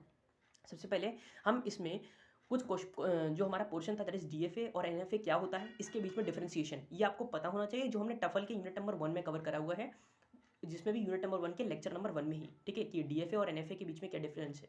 ठीक है, ये आपको पता होना चाहिए। मिनिमम ऑफ 5 पॉइंट्स आपको सबके बारे में पता होना चाहिए। जैसे मैंने आपको कंपाइलर, असेंबलर, इंटरप्रेटर के लिए बताया, उसी तरीके से आपको डिफरेंस इन द डीएफए और एनएफए, उन दोनों के ट्रांजिशन फंक्शन बहुत मेन रहते हैं। ठीक है, तो उसके बीच में आपको डिफरेंस पता होना चाहिए। ठीक है, और जो है आपको उसका 5 डिफरेंसेस, मतलब बेसिकली आपको 5 कम से कम पॉइंट्स पता होने चाहिए कि भाई डिफरेंसेस क्या होते हैं। क्लियर हो गया? तो differences between the DFA and the NFA. Clear हो गया? नेक्स्ट कि भाई ये तो हमारा पहला पार्ट हो गया, जो डीएफए और एनएफए का आपको डिफरेंस पता होना चाहिए। दूसरा पार्ट ये है कि भाई मैंने आपको उसमें ये भी बताया था कि डीएफए जो है हमारा किस तरीके से एनएफए में कन्वर्ट होता है, वो पता होना चाहिए। I will not going to tell कि एनएफए से डीएफए में कैसे कन्वर्ट करते हैं, मैं सिर्फ और सिर्फ ये बताऊंगा। आज एक क्वेश्चन डिस्कस करूंगा नल एनएफए से डीएफए के ऊपर। वैसे तो मैंने वो वहाँ पे भी डिस्कस करा हुआ है, बट उसका एक लॉन्ग अप्रोच है जो एग्जाम में आता है, वो आपको इस इधर लगाना होगा। ठीक है, कंपाइलर डिजाइन में आपको उसे करना होगा। क्लियर है? ठीक है, तो वो हम देखेंगे। इसके अलावा मैंने कुछ रेगुलर एक्सप्रेशन के ऊपर क्वेश्चंस कराए हुए हैं, वहाँ पे भी आर्डन्स थ्योरम के भी कुछ क्वेश्चंस कराए हुए हैं यूनिट नंबर 2 में। ठीक है, ये आपको वहाँ से देखने हैं। इसके अलावा आपको एम्बिगुअस ग्रामर क्या होती है टफल में, ये अभी आप पढ़ के ही आ रहे होंगे जब आप कंपैरिजन देख रहे होंगे यूनिट नंबर 1, तो वहाँ से आपको सब रिलेट कर पाएंगे। तो अभी आप मतलब बहुत ज़्यादा पुराना नहीं हुआ है तो आप उसको रिवाइज कर लीजिएगा कि क्या क्या एम्बिगुअस ग्रामर क्या होती है। ठीक है, या जितने भी टाइप्स ऑफ ग्रामर्स हैं, या जितने भी हमारे जो एम्बिगुअस के अलावा जो मतलब जैसे हमने बताया ना कि एम्बिगुअस ग्रामर कैसे प्रूव करते हैं, ठीक है, तो वो सब आप क्वेश्चन वहाँ से देख लेने हैं, ठीक है। रेगुलर एक्सप्रेशन के सारे केसेस, सारे क्वेश्चन जो है आपको देख लेने हैं, मतलब जितने पोर्शन मैं आपको बोल रहा हूँ उतना क्वेश्चन आपको देखने ही देखने हैं, ठीक है। इसके अलावा आपको उसमें मैंने ये भी बताया था कि भाई पार्स ट्री कैसे जनरेट करते हैं, मतलब पार्स ट्री जैसे ई ड्राइव ई प्लस ई है, स्लैश ई इंटू ई है, स्लैश आई डी, बहुत पॉपुलर क्वेश्चन है टाफल का, ठीक है, जिसमें हमने क्या प्रूव करा था कि वो एम्बिगुअस है, ठीक है। तो उसका पार्स ट्री कैसे बनता है वो आपको देख लेना है, पार्स ट्री की डेफिनेशन देख लेनी है, very very very important. Parse tree के ऊपर डेफिनेशन 2 नंबर में पूछी जा चुकी है और पूछी भी जाती है, क्लियर है। इसके अलावा कॉन्टेक्स्ट फ्री ग्रामर, अब देखिए कॉन्टेक्स्ट फ्री ग्रामर के लिए भी 2 नंबर की डेफिनेशन है।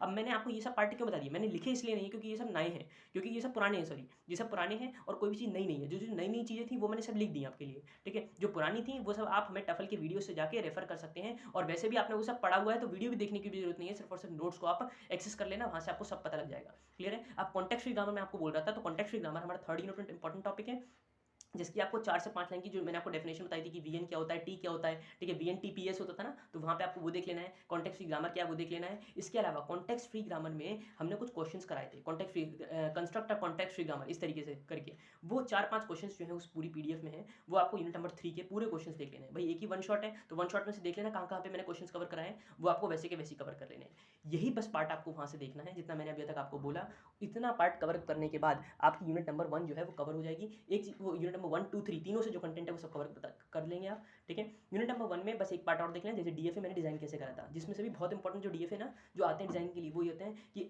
एक डेसिमल डिजिट के लिए डीएफए डिजाइन करो, ठीक है, एक बाइनरी डिजिट के लिए डीएफए डिजाइन करो, डिविजिबल बाय वाला, ठीक है, जो डिविजिबल बाय वाले होते हैं ना क्वेश्चन वो देख लेना, ठीक है। इसके अलावा जो क्वेश्चन आते हैं वो हमारे डीएफए डिजाइनिंग में आते हैं कि भाई एक मैंने आपको क्वेश्चन बताया था कि it is divisible bye 4 and it is also divisible by 3, ठीक है, वो भी मैंने क्वेश्चन डिस्कस करा था यूनिट नंबर 1 के लेक्चर नंबर 2 में, स्टार्टिंग में ही डिस्कस करा है, वो वहाँ से देख लेना, ठीक है। And this type of DFA question आते हैं। अच्छा एक क्वेश्चन आया हुआ है कि even number of zero even number of odd, ठीक है, इस तरह के क्वेश्चन जो हैं वो सब आपको देख लेने हैं। कुछ क्वेश्चन तो मैं जो बताऊंगा जैसे रेगुलर एक्सप्रेशन के, कुछ डीएफए के जो अलग अलग हैं, जो मतलब मैंने उनमें कवर नहीं कराए हैं और जो आ चुके हैं, ठीक है, वो मैं इधर दिखा दूंगा इस पीडीएफ में या इस पूरे वीडियो में, बट जो कवर्ड है मैं उसे बार बार रिपीट नहीं करना चाह रहा हूँ, वो आप वहाँ से जाके देख सकते हो, क्लियर है, ठीक है। और ज़्यादा भी नहीं है, बस आपको बस एक बार रफली आपको एक बार देखना है कि भाई उसमें हो क्या रहा था क्या है, तो आपको रिमाइंड आ जाएगा, आपको याद आ जाएगा, ठीक है, और आप उसे कर लेंगे, क्लियर।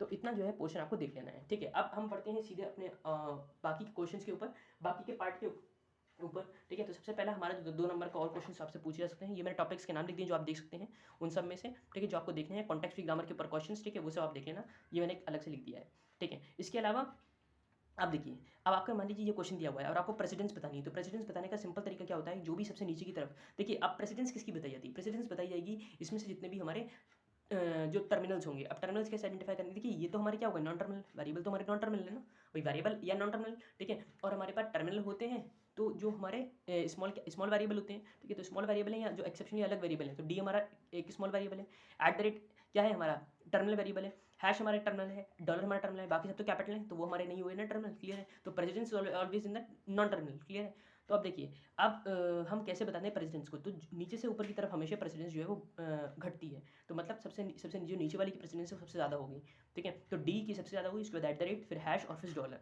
क्लियर है, ठीक है। अब देखिए अब फॉर एग्जांपल अगर यहाँ पे मैं एक और सिंबल ऐड कर दूँ, मान लीजिए मैंने ऐड कर दिया कोई भी एक सिंबल, मान लीजिए स्मॉल भी ऐड कर दिया, तो एट द रेट और बी की जो हमारी जो बेसिकली हम कहेंगे ना प्रेसिडेंस वो सेम हो जाएगी, क्लियर है। एसोसिएटिविटी कैसे चेक करते हैं, एसोसिएटिविटी को समझिए। एसोसिएटिविटी एक इंपॉर्टेंट कॉन्सेप्ट है, ए इधर आ रहा है लेफ्ट में, तो डॉलर भी हमारा लेफ्ट जो है लेफ्ट एसोसिएटिव हो जाएगा, तो लेफ्ट एसोसिएटिव को हम लिखते हैं dollar of greater than dot और डॉलर इस तरीके से, ठीक है। तो डॉलर की कैसी एसोसिएटिविटी है, लेफ्ट की तरफ है, ठीक है। हैश की देखिए तो हैश में भी बी इधर है, तो हमारा हैश कैसा हो जाएगा left associative. At the rate में भी देखिए तो सी ड्राइव सी है, तो that is at the rate क्या हो जाएगा हमारा लेफ्ट एसोसिएटिव हो जाएगा। अब मान लीजिए मैंने क्या करा होता, मैंने सी ड्राइव डी और एट द रेट सी लिखा होता, तो अब सी राइट में था तो at the rate is right associative, clear हो गया। तो जहाँ पे भी आपको रिकर्सिव दिख रहा है वहाँ पे आप देख लो कि भाई एसोसिएटिविटी कैसे आ रही है, ठीक है। अब सेकंड वाली में प्रेसिडेंस देखिए, मुझे आराम से देख के बता सकते हैं कि इसमें माइनस की ज़्यादा है फिर प्लस की ज़्यादा है, हाँ देखिए अब सॉरी फॉर द मिस्टेक, ये अगर यहाँ पे बी लिखा होगा तो आप किसको प्रेसिडेंस ज़्यादा देंगे, आप बी वाले को ज़्यादा प्रेसिडेंस देंगे, सॉरी आप बी वाले को ज़्यादा प्रेसिडेंस देंगे फिर एट द रेट को देंगे, ठीक है। वही इधर भी हुआ है कि माइनस को हमने ज़्यादा प्रेसिडेंस दिया फिर प्लस को दिया और फिर एस्ट्रिक्स को दिया, क्लियर हो गया। तो इस चीज़ का ध्यान रखिएगा, ये प्रेसिडेंस का हमारा रूल हो गया, ठीक है। और एसोसिएटिविटी क्या है, एसोसिएटिविटी कुछ नहीं है बल्कि ई, अब देखिए ई में दोनों तरफ ई आ रहा है, ये भी बात अच्छी है, ये भी अच्छा क्वेश्चन आ गया कि भाई आप कंसेप्ट क्लियर हो जाएगा कि अगर ई में दोनों तरफ ई आ गया तब कैसे डिफाइन करेंगे, तो जिसमें सबसे पहले आ रहा है रिकर्सिवनेस, तो इसमें देखिए लेफ्ट रिकर्सिव सबसे पहले होगा ना, तो एस्ट्रिक्स इज तो एस्टेरिक्स कैसा हो जाएगा, asterisk is left associative. Again plus देखिए, प्लस में तो ई और ई इधर राइट में है तो प्लस इज राइट एसोसिएटिव, ठीक है। और अब आप माइनस में देखेंगे तो माइनस में देखिए दोनों की तरफ एफ एफ है, तो मैंने क्या करा, जो भी पहले आया तो माइनस की इधर की तरफ देखेंगे तो लेफ्ट एसोसिएटिव हो गया माइनस, क्लियर है बस। और बाकी देखिए आईडी भी हमारा एक क्या है, नॉन टर्मिनल है, तो हम इधर आईडी भी लिखेंगे, ठीक है। ये भी एक अच्छा पॉइंट आ गया, क्लियर है। तो ये हमारा कवर हो गए ये दो नंबर के जो क्वेश्चन सबसे पूछे जाते हैं कि प्रेसिडेंस और एसोसिएटिविटी बताइए। अब वैसे तो डीएफए डिजाइनिंग के बहुत सारे क्वेश्चन हैं, हमने यूनिट नंबर 1 लेक्चर नंबर 1 में कवर करे हुए हैं। एक क्वेश्चन जो मुझे अच्छा लगा, जो मैं आपको बताना चाह रहा हूँ, वो ये है कि डीएफए को डिजाइन करिए जो स्टार्ट कर रहा है और एंड कर रहा है सेम सिंबल के साथ, जहाँ पे sigma equals to a, b है, ठीक है। तो हम क्या कुछ नहीं करेंगे, हमने कहा क्यू नॉट, भाई स्टार्टिंग हमें ए से करनी है या स्टार्टिंग में बी से करनी है, या तो हमारा स्टार्टिंग सिंबल ए होगा या फिर बी होगा। तो अगर ए होगा तो हमें एंडिंग भी ए पे ही करनी है, एक तो बात क्लियर हुई, ठीक है। तो हमने कहा कि ठीक है, अगर ए पर है तो ठीक है, ए पर अगर ए पर है तो स्टार्टिंग ए से, अब देखो स्टार्टिंग ए से का मतलब क्या होती है, तो ए है या फिर सिंबल क्या होता है ए बी, ए हो सकता है भाई, ये भी तो हो सकता है क्योंकि एंडिंग तो हमें हमेशा ए से ही करनी है। तो ए आ गया, फिर हम कुछ भी सिंबल दे सकते भाई, अगर ए आएगा तो सीधे सीधे यही हमारी फाइनल स्टेट हो गई, क्योंकि इसमें स्टार्टिंग भी सेम सिंबल है एंडिंग भी सेम सिंबल है, तो ए आ गया। अच्छा दूसरा, इसको भी छोड़ दो, अभी हम ऊपर वाले को समझा रहे हैं, ठीक है। ऊपर देखिए, अब इसके अलावा अगर बी आता है तो कोई बात नहीं, ए कॉमा बी कुछ भी आए कोई दिक्कत नहीं है, आप इधर चले जाएंगे। ए कॉमा बी अगर आएगा तो आप इधर चले जाएंगे, क्लियर हो गया। अच्छा, या फिर और अब देखिए इसके बाद जब भी हमारे पास बी आया तो वो इधर ही घूम रहा है, क्योंकि हमें हमेशा स्टार्टिंग ए से हुई है, एंडिंग ए पे करनी है, तो एंडिंग ए पे इधर हो जाएगी। बट यहाँ पे सोचने वाली बात क्या है, start and and with same symbol में देखिए ए और ए कि ए पे तो इधर जा रहा है, हाँ लेकिन देखिए अब यहाँ पे ए भी केस हो सकता है ना, ए भी हो सकता है। तो अगर ए होगा तो फिर तो ये आगे जा रहा है, फाइनल में नहीं जा रहा है, और जबकि स्टार्टिंग भी सेम सिंबल से हो रही है, एंडिंग भी सेम सिंबल से हो रही है, हाँ तो ठीक है, आप इसे को यहाँ से हटा दीजिए, आप इसे को इस पर अटैच कर दीजिए, ठीक है। तो अब सही हो गया, तो इस ए से इधर जाएगा, ठीक है। फिर ए इधर, ए पे ही हमेशा एंडिंग वाली कोई दिक्कत नहीं है। आगे अगर बी आ रहा है तो बी को आगे बढ़ाओ, इसके बाद अगर फिर से ए है तो इधर आ जाओ, अगर इसके अलावा बी थे तो हमें इसे रेप्लिकेट मतलब आगे बढ़ाते चले जाना है, क्लियर हो गया। तो हमारा ये डीएफए ऊपर वाले की डिजाइन हो गया। अब जो ऊपर है बस जैसे हमें नीचे वैसा करना है कि जब अगर बी है तो बी हो गया या बी हो गया या बी हो गया, तो ये सारे हमारे पास हो जाएंगे। बस जो हमारी गलती हुई थी वो हमें यहाँ से हटा देना है, बी को अब इसके ऊपर हमें क्या करना है, लूप दे देना है, क्लियर हो गया। तो ये हमारा क्या हो गया, डीएफए डिजाइन हो गया for the starting and ending with the same symbol, ठीक है। नेक्स्ट है हमारे पास, अब देखिए मैंने ये 2 क्यों डाल रखा है, क्योंकि ये कुछ क्वेश्चन हैं जो मैंने अलग से ले रखे हैं, ठीक है। कुछ क्वेश्चन उधर कवर थे बट कुछ क्वेश्चन हैं जो मैंने अलग से ले लिए हैं। अब देखिए, अब एक रेगुलर एक्सप्रेशन आपको जनरेट करना है to denote a language L which accepts all the string which begin or end with either 0 0 और 1 1, राइट। तो अब हमें रेगुलर एक्सप्रेशन लेना है जो हमेशा 0 0 से स्टार्ट हो, या फिर हमारा जो है वो एंडिंग उसकी 1 1 से हो। तो हमने कहा क्या कि 0 0 या फिर 1 1, प्लस का मतलब क्या होता है, या तो 0 0 ले लो या 1 1 ले लो, और 0 + 1 का एस्टेरिस्क मतलब कुछ भी आगे हो सकता है, आगे से हमें कोई मतलब नहीं, आगे कुछ भी हो सकता है, बस हमें स्टार्टिंग में या तो बिगिन या एंड दोनों में से किसी, या तो 0 0 से हो या फिर 1 1 से हो, ठीक है। तो 0 0 1 1 स्टार्टिंग में या फिर 0 0 1 1 एंडिंग में, और बीच में प्लस का साइन दे दिया, जिससे इनमें से कोई सा भी एक एक्सप्रेशन हम फुलफिल करा सकते हैं, क्लियर है। नाउ नेक्स्ट है कि a string where the total number of a's a is divisible by 3, 3 से डिविजिबल है। तो कुछ नहीं करेंगे, अब आप एक स्ट्रिंग तो ले लेंगे भाई, ए 3 से डिविजिबल है, तो क्या 0 डिविजिबल होता है 3 से, हाँ होता है डिविजिबल, 3 0 से 0, क्लियर हो गया। अच्छा, तो इसका मतलब अगर सिर्फ बी की स्ट्रिंग हुई तो भी काम हो जाएगा। तो हमने कहा ठीक है कि बी जो है अगर बी एस्ट्रिक्स लूंगा तो वो भी काम कर देगा, तो बी एस्ट्रिक्स एक आ गया। अब प्लस मतलब अब दूसरा केस, मतलब जहाँ पे ए होगा, तो जहाँ पे ए होगा तो वहाँ पे हमें क्या दिखाना है कि ए जो है वो डिविजिबल है 3 से, तो हमें 3 ए तो लेने ही पड़ेंगे, तो 1 2 3 ए ले लिया और बाकी B asterisk B asterisk B asterisk B asterisk ले लिया, क्लियर है।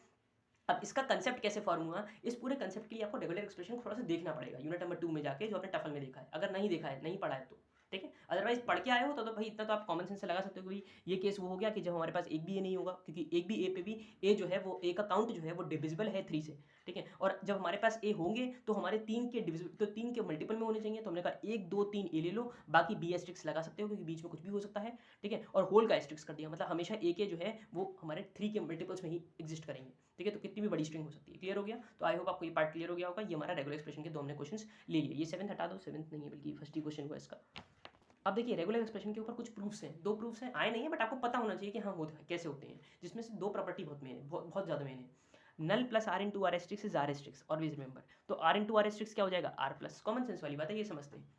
देखिए आपको पता है कि आर एस्ट्रिक्स में क्या क्या आता है, नल आता है, और फिर क्या आ सकता है, आर आता है, या फिर आर आर आ सकता है, फिर आर आर आर कुछ भी आ सकता है, ठीक है। जैसे कि अगर हम ए करते थे तो ए एस्ट्रिक्स क्या होता था, नल होता था, ए होता था, या ए होता था, या ए होता था, डॉट डॉट डॉट कुछ भी हो सकता था, ठीक है। अच्छा, अब देखिए, अब अगर ये हमारा कब होता था ए एस्ट्रिक्स, जब हम नल भी होता था ना इसके साथ, तो अगर मैं नल हटा दूंगा, तो जब नल हटा देते हैं तो क्या लिखते थे, ए प्लस लिखते थे, ये भी मैंने आपको वहाँ पर बताया था। तो बस वही हो रहा है कि अगर आर इंटू आर एस्ट्रिक्स को हम आर प्लस डिनोट कर रहे हैं, तो अगर हम उसमें आर प्लस में नल ऐड कर दे, बेसिकली इसकी वैल्यू कितनी आर प्लस, तो अगर मैं आर प्लस में नल ऐड कर दूँ, मतलब इसमें मैंने नल ऐड कर दिया, तो क्या बन जाएगा, आर एस्ट्रिक्स बन जाएगा। भाई ए एस्ट्रिक्स क्या था जिसमें नल आ रहा था, और ए प्लस क्या था जिसमें नल नहीं था, तो अगर ए प्लस में नल ऐड कर दूंगा तो आर एस्ट्रिक्स बन जाएगा। भाई अगर ए प्लस में नल ऐड कर दूंगा तो क्या बन जाएगा, ए एस्ट्रिक्स बन जाएगा, और वो ए एस्ट्रिक्स है क्या, आर एस्ट्रिक्स ही तो है, क्लियर हो गया। तो बस यही मतलब समझाना चाह रहा हूँ मैं आपको, ये दो प्रॉपर्टी किस तरीके से आई, ठीक है। तो ये बात क्लियर होनी चाहिए। बाकी R into R asterisk R plus होता है, बस इतना याद रखना, ठीक है, बस इतना ही याद रखना है। बाकी जब नल लग जाएगा तो वो आर एस्ट्रिक्स में कन्वर्ट हो जाएगा, क्लियर है, सिंपल। अब देखिए इसको हम कैसे सिंपलीफाई करेंगे, तो अब देखो थोड़ा सा अगर ध्यान से देखो तो यहाँ पे कुछ कॉमन दिख रहा है, क्या 1 + 0 0 एस्ट्रिक्स 1, तो यहाँ पे हमने कॉमन निकाली, यहाँ से क्या आ गया नल, भाई यहाँ से कॉमन निकाला तो यहाँ से नल आ गया, प्लस ये पूरी स्ट्रिंग आ गई ये वाली, ठीक है, देखिए लिख दिया।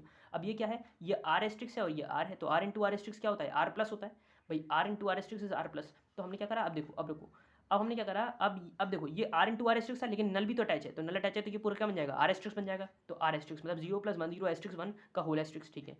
ये वाला पार्ट तो आ गया, ये बचा, ये लाना है, अब ये वाला इससे आ जाएगा, तो यहाँ से क्या ले लो, 1 कॉमन ले लो। अब हमेशा ध्यान रखो, 1 अगर इधर कॉमन लेता तो क्या बनता है, नल प्लस 0 0 एस्ट्रिक्स, वो नहीं हो सकता क्योंकि 1 लास्ट में लिखा हुआ है, तो इसलिए 1 हम इधर से कॉमन लेंगे, इस साइड से, ये भी तरीका होता है लिखने का। तो हमने 1 इधर से कॉमन ले लिया, तो नल प्लस 0 0 एस्ट्रिक्स, और 1 इधर से कॉमन था तो 1 इधर से भी आ गया और 1 ये भी इधर से हो गया, क्योंकि इधर 1 को तो हम इधर से भी लिख सकते थे या फिर उधर से भी ले सकते हैं, बात तो एक ही है ना, इतना तो कॉमन समझ पा रहे हो ना, ठीक।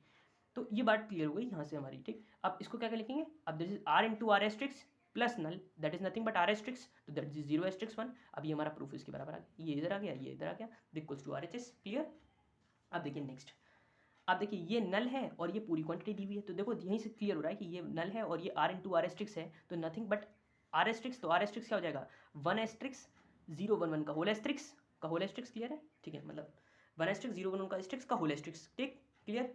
अच्छा, अब देखिए, अब इससे इसमें कैसे जाएंगे, तो हमारी एक प्रॉपर्टी होती है कि अगर p + q एस्ट्रिक्स है तो वो होता है p एस्ट्रिक्स q एस्ट्रिक्स का होल एस्ट्रिक्स या फिर p asterisk plus q asterisk का होल एस्ट्रिक्स, क्लियर है। तो हम क्या इस पूरे एक्सप्रेशन में देखो एस्ट्रिक्स एस्ट्रिक्स एस्ट्रिक्स, तो बेसिकली ये वाला एक्सप्रेशन इसमें ट्रांसलेट हो गया, मतलब यहाँ पे प्रॉपर्टी लग रही है, इसको इधर ट्रांसलेट करा गया है, इसको इधर नहीं बल्कि इसको इधर लाना है। तो देखो यहाँ पे हम अगर इसको इसमें लिखेंगे तो p एस्ट्रिक्स हट जाएगा, मतलब p आ जाएगा, तो p आ गया 1, q इसको मान लिया तो q आ गया और होल एस्ट्रिक्स आ गया, क्योंकि ये हमारा इसके इक्विवेलेंट होता है, तो हमने इसको इसमें लिख दिया, क्लियर। ये हो गया हमारा बेसिकली जो हमारे रेगुलर एक्सप्रेशन के कुछ क्वेश्चंस हो गए प्रूफ वाले, ठीक, पता होना चाहिए मतलब ये प्रॉपर्टीज़ के बारे में, क्योंकि बेसिकली मैंने आपको ये दो क्वेश्चंस इसलिए इंट्रोड्यूस कराया क्योंकि ये प्रॉपर्टीज़ मेन है, इन प्रॉपर्टीज़ के ऊपर प्रूफ आ सकता है, ठीक है।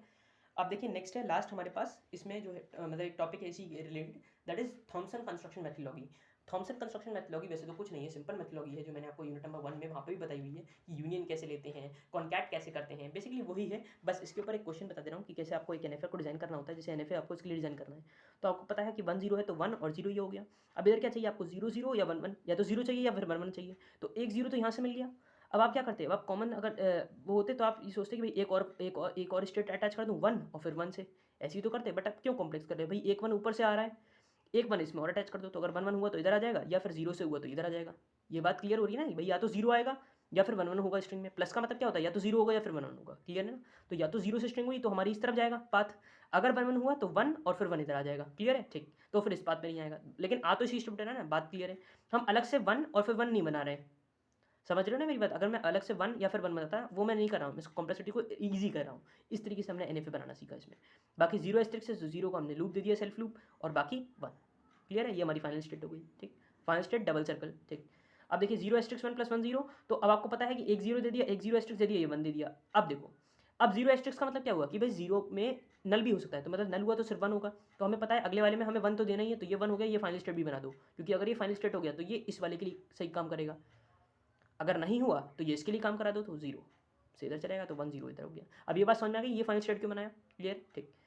अब देखिए थर्ड, ये भी सिंपल है, 0 + 1 का एस्ट्रिक्स तो 0 + 1 का एस्ट्रिक्स, अब या तो 0 0 ले लो या 1 1, तो वही बात है 0 0 या 1 1, अब इसमें कुछ और नहीं हो सकता, तो इसलिए हमने इसको डायरेक्टली ले लिया कि 0 0 1 1 और 0 + 1 का होल एस्ट्रिक्स, क्लियर है। फोर्थ वाले में देखेंगे तो 1 0 0 0 + 1 0 एस्ट्रिक्स 1 0, तो अब देखो 1 और 0, अब इसमें कुछ हो सकता है जो हम ऊपर से ले सकते हैं, हाँ हम ऊपर से 1 ले सकते हैं, ठीक है। तो देखिए हमें सिंगल 1 चाहिए, तो हम क्या करेंगे, हमने कहा ठीक है एक 1 इधर ले लो और एक 0 0 इधर ले लो, क्योंकि या तो 1 चाहिए 0 0, तो 0 0 ले लो या फिर 1 ले लो, ठीक है। अब 0 का एस्ट्रिक्स दे दिया, 0 का एस्ट्रिक्स 1 और फिर 0, ठीक, क्योंकि 0 का एस्ट्रिक्स 1 और 0, तो 1 और 0, क्लियर। तो ये हमारा एनएफए कंस्ट्रक्शन कंप्लीट हुआ थॉमसन मेथोडोलॉजी वाला। अच्छा ये भी देख लो, NFA for the regular expression a/ABB a*b plus using Thomson construction methodology, ठीक है। ये कैसे करेंगे, तो वही सिंपल तरीका, भाई ए जो है वो हमारा ए से इधर चला गया, ठीक है, ए से फाइनल स्टेट, ठीक।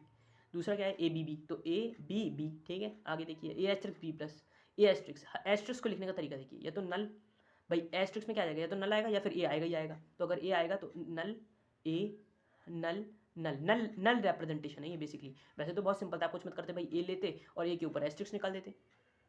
बात समझ रहे हो ना, या तो ए लेते और ए के ऊपर एस्ट्रिक्स करके बेसिकली मैं सेल्फ लूप लेगी और बी से डायरेक्टली दिखा देते, बट वैसा नहीं करा इन्होंने कहा ठीक है नल लो फिर ए लो, मतलब ये हमारा थॉमसन कंस्ट्रक्शन मेथोडोलॉजी में एक ए एस्ट्रिक्स का रिप्रेजेंटेशन है। ए एस्ट्रिक्स का रिप्रेजेंटेशन इसमें क्या है कि अगर हमारे पास एक ही स्टेट है तो उसमें हम नल दे रहे हैं, फिर हम एक स्टेट पे जा रहे हैं, फिर उसमें हम ए दे रहे हैं, फिर हम एक स्टेट पे जा रहे हैं, फिर ये नल दे रहे हैं, फिर ये हमारी फाइनल स्टेट आ गई। और इसी बीच में हमारा जो नल है वो हमारा बार बार क्या करेगा, रिपीट करेगा भाई। सेल्फ लूप के लिए इसी तरीके से दिखाते हैं जब हम नल से रिप्रेजेंट करते हैं। और बाकी अगर कुछ ए नहीं हुआ तो क्या जाएगा, ये फाइनली नल से फाइनल स्टेट में चले जाएगा। यही रिप्रेजेंटेशन मैंने इधर कर दी है। क्लियर हो गया। तो ये हमारे पास क्या हो जाएगा, ये उसकी रिप्रेजेंटेशन एक ही हो गई, और बी प्लस में हमेशा एक बी तो हो गई होगा ना, तो एक बी इधर आ गया और उसके बाद हमारा सेल्फ लूप बी के ऊपर जो फाइनल स्टेट के ऊपर हो गया। क्लियर है। तो ये हमारा हो गया NFA for the regular expression. ये जो स्लैश है वो बेसिकली दिखाना है या तो ये चुनो या फिर ये लो या फिर ये लो, कि बेसिकली प्लस की तरह काम कर रहा है, प्लस की तरह ही तो काम कर रहा है, या तो ये एक्सप्रेशन या ये एक्सप्रेशन या ये एक्सप्रेशन। ठीक। अब देखिए NFA for the regular expression ये सब आ चुके हैं एकेटीयू में, ऐसे मत मानिएगा कि मैंने ऐसे लिख दिए हैं, ये सब क्वेश्चन एकेटीयू में आ चुके हैं, आपको करने हैं।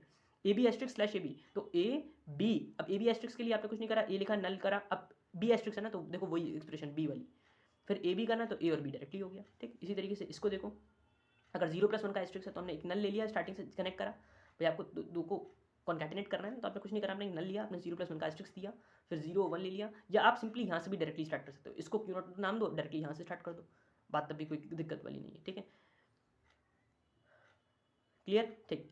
अच्छा, दिक्कत कहाँ हो सकती है, इसलिए हो सकती थी, नहीं दिक्कत नहीं होती, ठीक है बिल्कुल सही है। अगर आप या तो नल से ले लो या फिर आप नल से नहीं लोगे तो भी चलेगा। ठीक है, तो नल से ले लिया हमने तो 0,1 ले लिया, 0 1 Q2 Q3। अब देखो, अब समझो यहाँ पे 0,1 के लिए तो एस्ट्रिक्स काम हो गया। ठीक है, अब ये वाले 0 1 के लिए या तो हमें 0 चाहिए 1 चाहिए, तो जब भी प्लस है तो हमें पैरेलल पाथ लेना है, तो 0 हो गया ये 1 हो गया, Q2 पे आ गया। ठीक। अब 1 और 0 चाहिए तो 1 इधर आ गया और 0 से इधर फाइनल स्टेट पे चला गया। ये पूरा एक्सप्रेशन कंप्लीट हो गया, तो ये हमारी क्या हुई फाइनल स्टेट। ठीक। अब देखो, अब एक रेगुलर एक्सप्रेशन बनाना है, दोनों क्वेश्चन एक में आए हुए हैं, ध्यान रखिएगा। Set of strings over the A comma B such that, ये वाला और ये वाला, ठीक है, ऊपर वाले भी, ठीक है, the set of string over A comma B such that fifth symbol from the right end is A, fifth symbol right end से ए होना चाहिए। अब राइट एंड से फिफ्थ सिंबल ए होना चाहिए, तो लास्ट में तो कुछ भी उसका ना, या तो ए उसका या बी उसका, क्योंकि सेट ऑफ स्ट्रिंग क्या दिया हुआ है, ए बी दिया हुआ है। अगर मान लो यहाँ पे सेट ऑफ स्ट्रिंग में ए बी ई कर दूँ तो A plus B plus E लिखोगे। क्लियर हो गया। ठीक है, तो A plus B, fifth symbol right end से ए होना चाहिए ना, तो यहाँ पे ए प्लस बी हो सकता है, यहाँ पे भी कुछ भी हो सकता है, यहाँ पे भी कुछ भी हो सकता है, यहाँ पे भी कुछ भी हो सकता है, मतलब 4 सिंबल तो कुछ भी हो सकते हैं। फिफ्थ सिंबल ए करना है तो फिफ्थ सिंबल हमने ए कर दिया, उससे पहले कुछ भी हो सकता है तो हमने ए प्लस बी का होल एस्ट्रिक्स कर दिया। आ गई समझ में। इधर एस्ट्रिक्स क्यों नहीं करा वो बात क्लियर है, क्योंकि हमें 4 सिंबल दिखाने हैं, उसके बाद फिफ्थ सिंबल राइट एंड से हमारा भाई राइट एंड यही तो हुआ, राइट एंड से फिफ्थ सिंबल ए है तो ये हो गया ए, और लेफ्ट में कुछ भी हो हमें उससे कोई मतलब नहीं है, तो ए प्लस बी का एस्ट्रिक्स कर दिया। इसका मतलब या तो ए प्लस बी हो भी सकते हैं और उसका नहीं भी हो। क्लियर। ठीक। Fourth, set of all string over a comma b such that every block of 4 consecutive symbol contain at least 2 0, मतलब 4 consecutive symbol में at least 2 0 होने चाहिए। अब 2 0 की पॉसिबिलिटी क्या कहेंगे, या तो 2 0 एक साथ चलेंगे, 0+1 0+1, उसके बाद 2, भाई हमें 4 सिंबल का सेट लेना है ना, तो एक सिंबल हो गया, 2 सिंबल हो गए, दूसरा तीसरा सिंबल हो गया, तीसरा चौथा सिंबल हो गया। ठीक है, क्योंकि यहाँ से या तो 0 ले लो या 1 ले लो, यहाँ से या तो 0 ले लो या 1 ले लो। ठीक है, तो अगर नंबर यहाँ से फॉर्म करो तो 0 0 0 1 भी हो सकता है, 0 0 भी हो सकता है, 0 0 0 1 भी हो सकता है, 1 0 भी हो सकता है, 1 1 भी हो सकता है। समझ रहे हो ना मेरी बात। ठीक है, तो इस तरीके से हमारा या तो 0 0 साथ में चले, या फिर इस 0 को अब एक एक 0 को आगे शिफ्ट करते जाओ। बहुत सिंपल है, बस कंसेप्ट चल रहा है। अब एक 0 को आगे शिफ्ट कर दिया, एक 0 को आगे शिफ्ट कर दिया, अब क्या करो, इस 0 को भी आगे शिफ्ट ले लो, आगे शिफ्ट कर दिया, अब इस 0 को आगे शिफ्ट कर दो, इस 0 को आगे शिफ्ट कर दिया। ये कॉम्बिनेशन से जो बनेंगे, फिर इस 0 को आगे शिफ्ट कर दिया, इस एक कॉम्बिनेशन तब भी रह जाएगा, कौन सा, जब हमारे दोनों 0 अगर स्टार्टिंग में ले लें तो दोनों 0 तो हमारे ये 0, एक 0 हमारे इधर रहने दो, एक 0 हमारे इधर रहने दो।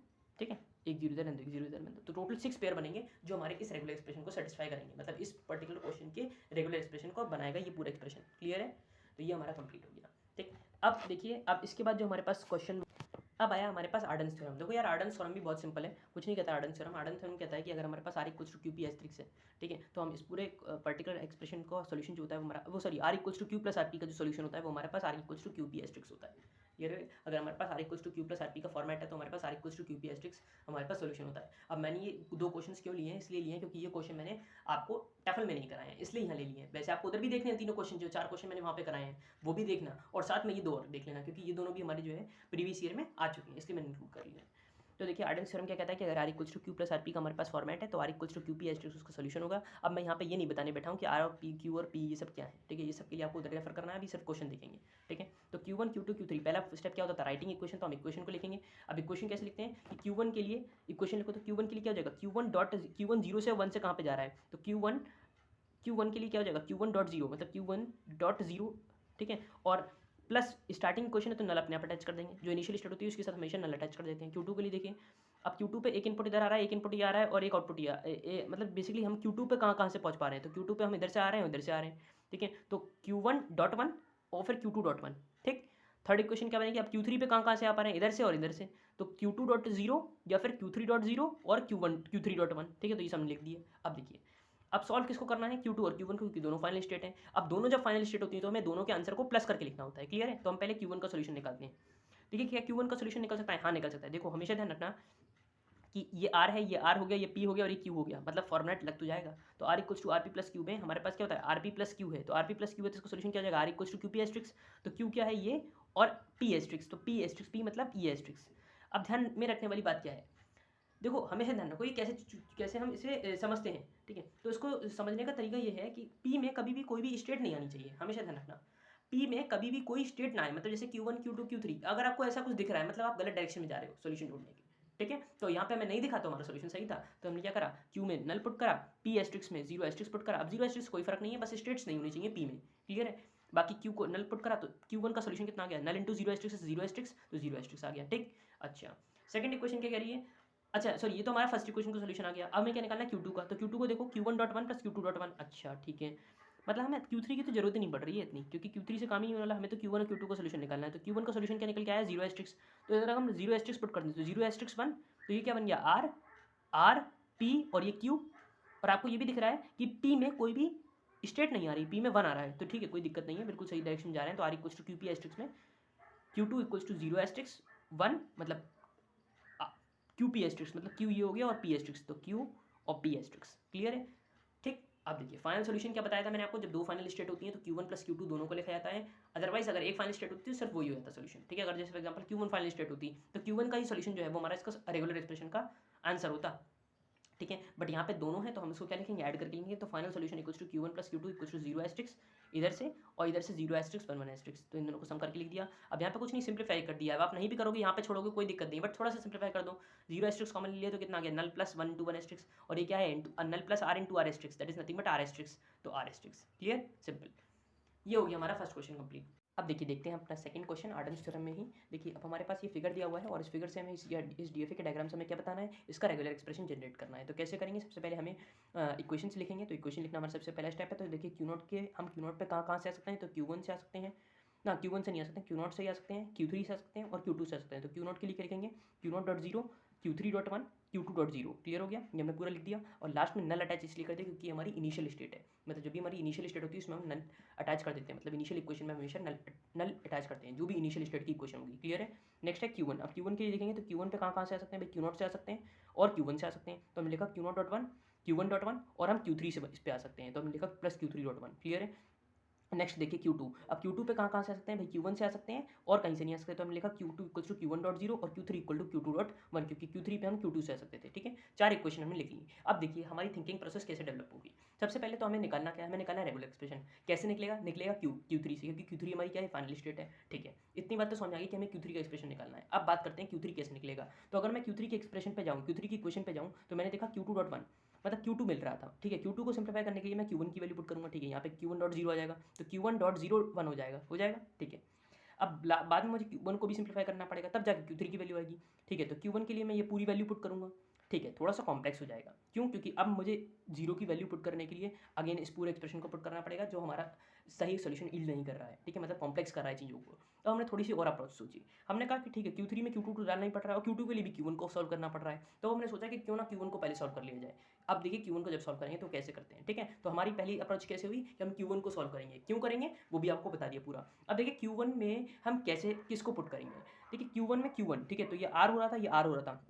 आपको बेसिकली थिंकिंग प्रोसेस ऐसे डेवलप करनी है कि R equals to Q plus RP वाला कुछ फॉर्मेट आ पाए, क्लियर है। तो अब देखिए ये R आ रहा है, ये R आ रहा है, ठीक है। R टू R P हो गया, ठीक है, कोई बात नहीं। अब P अभी ये नहीं हुआ है क्योंकि आपको तो सबको भी Q1 में लाना है, ठीक है। तो आपने सोचा कि क्या Q0 की वैल्यू पुट कर सकते करने के बाद कि ये सिंप्लीफाई हो जाएगा, नहीं। तो हमेशा ध्यान रखिए ऊपर की इक्वेशन को नीचे में पुट नहीं करते हैं, मतलब आप टॉप से नीचे की तरफ नहीं आएंगे, आप बल्कि बॉटम से आपकी तरफ चलेंगे। इसमें हमेशा ध्यान रखिए ये जनरली अप्रोच होती है और यही सॉल्व मोस्टली क्वेश्चन में लगती है, ठीक है। तो हम क्या करेंगे, क्योंकि इसमें अगर आप नल पुट कर दोगे ना, यहाँ पे भी पूरी क्वेश्चन में नल आ जाएगा, तो ये थोड़ा सा डिफिकल्ट हो जाएगा। RP प्लस Q में कुछ स्टेट्स आ जाएंगे, वो दिक्कत करेंगे आपके लिए, क्लियर हो गया, ठीक है। अच्छा, अब तो क्या करेंगे, तो हमें ये पता लग गया कि क्यू नॉट तो पुट नहीं करना। अब बात हुई Q3 की। हाँ, क्या Q3 पुट कर सकते हैं? ठीक है, Q3 को चेक करते हैं। Q3 में पुट करा तो Q2 आ जाएगा। ठीक है, क्या Q2 से कुछ और हो सकता है? हाँ, Q2 से Q1 हो सकता है और Q1 से ही हमारा Q1 में आ गया। ठीक है, तो हमने सोचा कि ठीक है, अब Q3 हमारा एक सही तरीका है Q3 में पुट करने का। ठीक है, तो हम Q3 में पुट करेंगे। ये क्वेश्चन मैंने इसलिए लिया क्योंकि मैंने अपने पिछले जो हमारे वीडियोज़ हैं, जैसे जो हमने टफल में कवर करे हैं, वहाँ पे इस टाइप का मैंने आर्डन का क्वेश्चन नहीं लिया है। ठीक है, तो ये हल्का सा थोड़ा और कंसेप्चुअल क्लैरिटी को बढ़ा रहा है।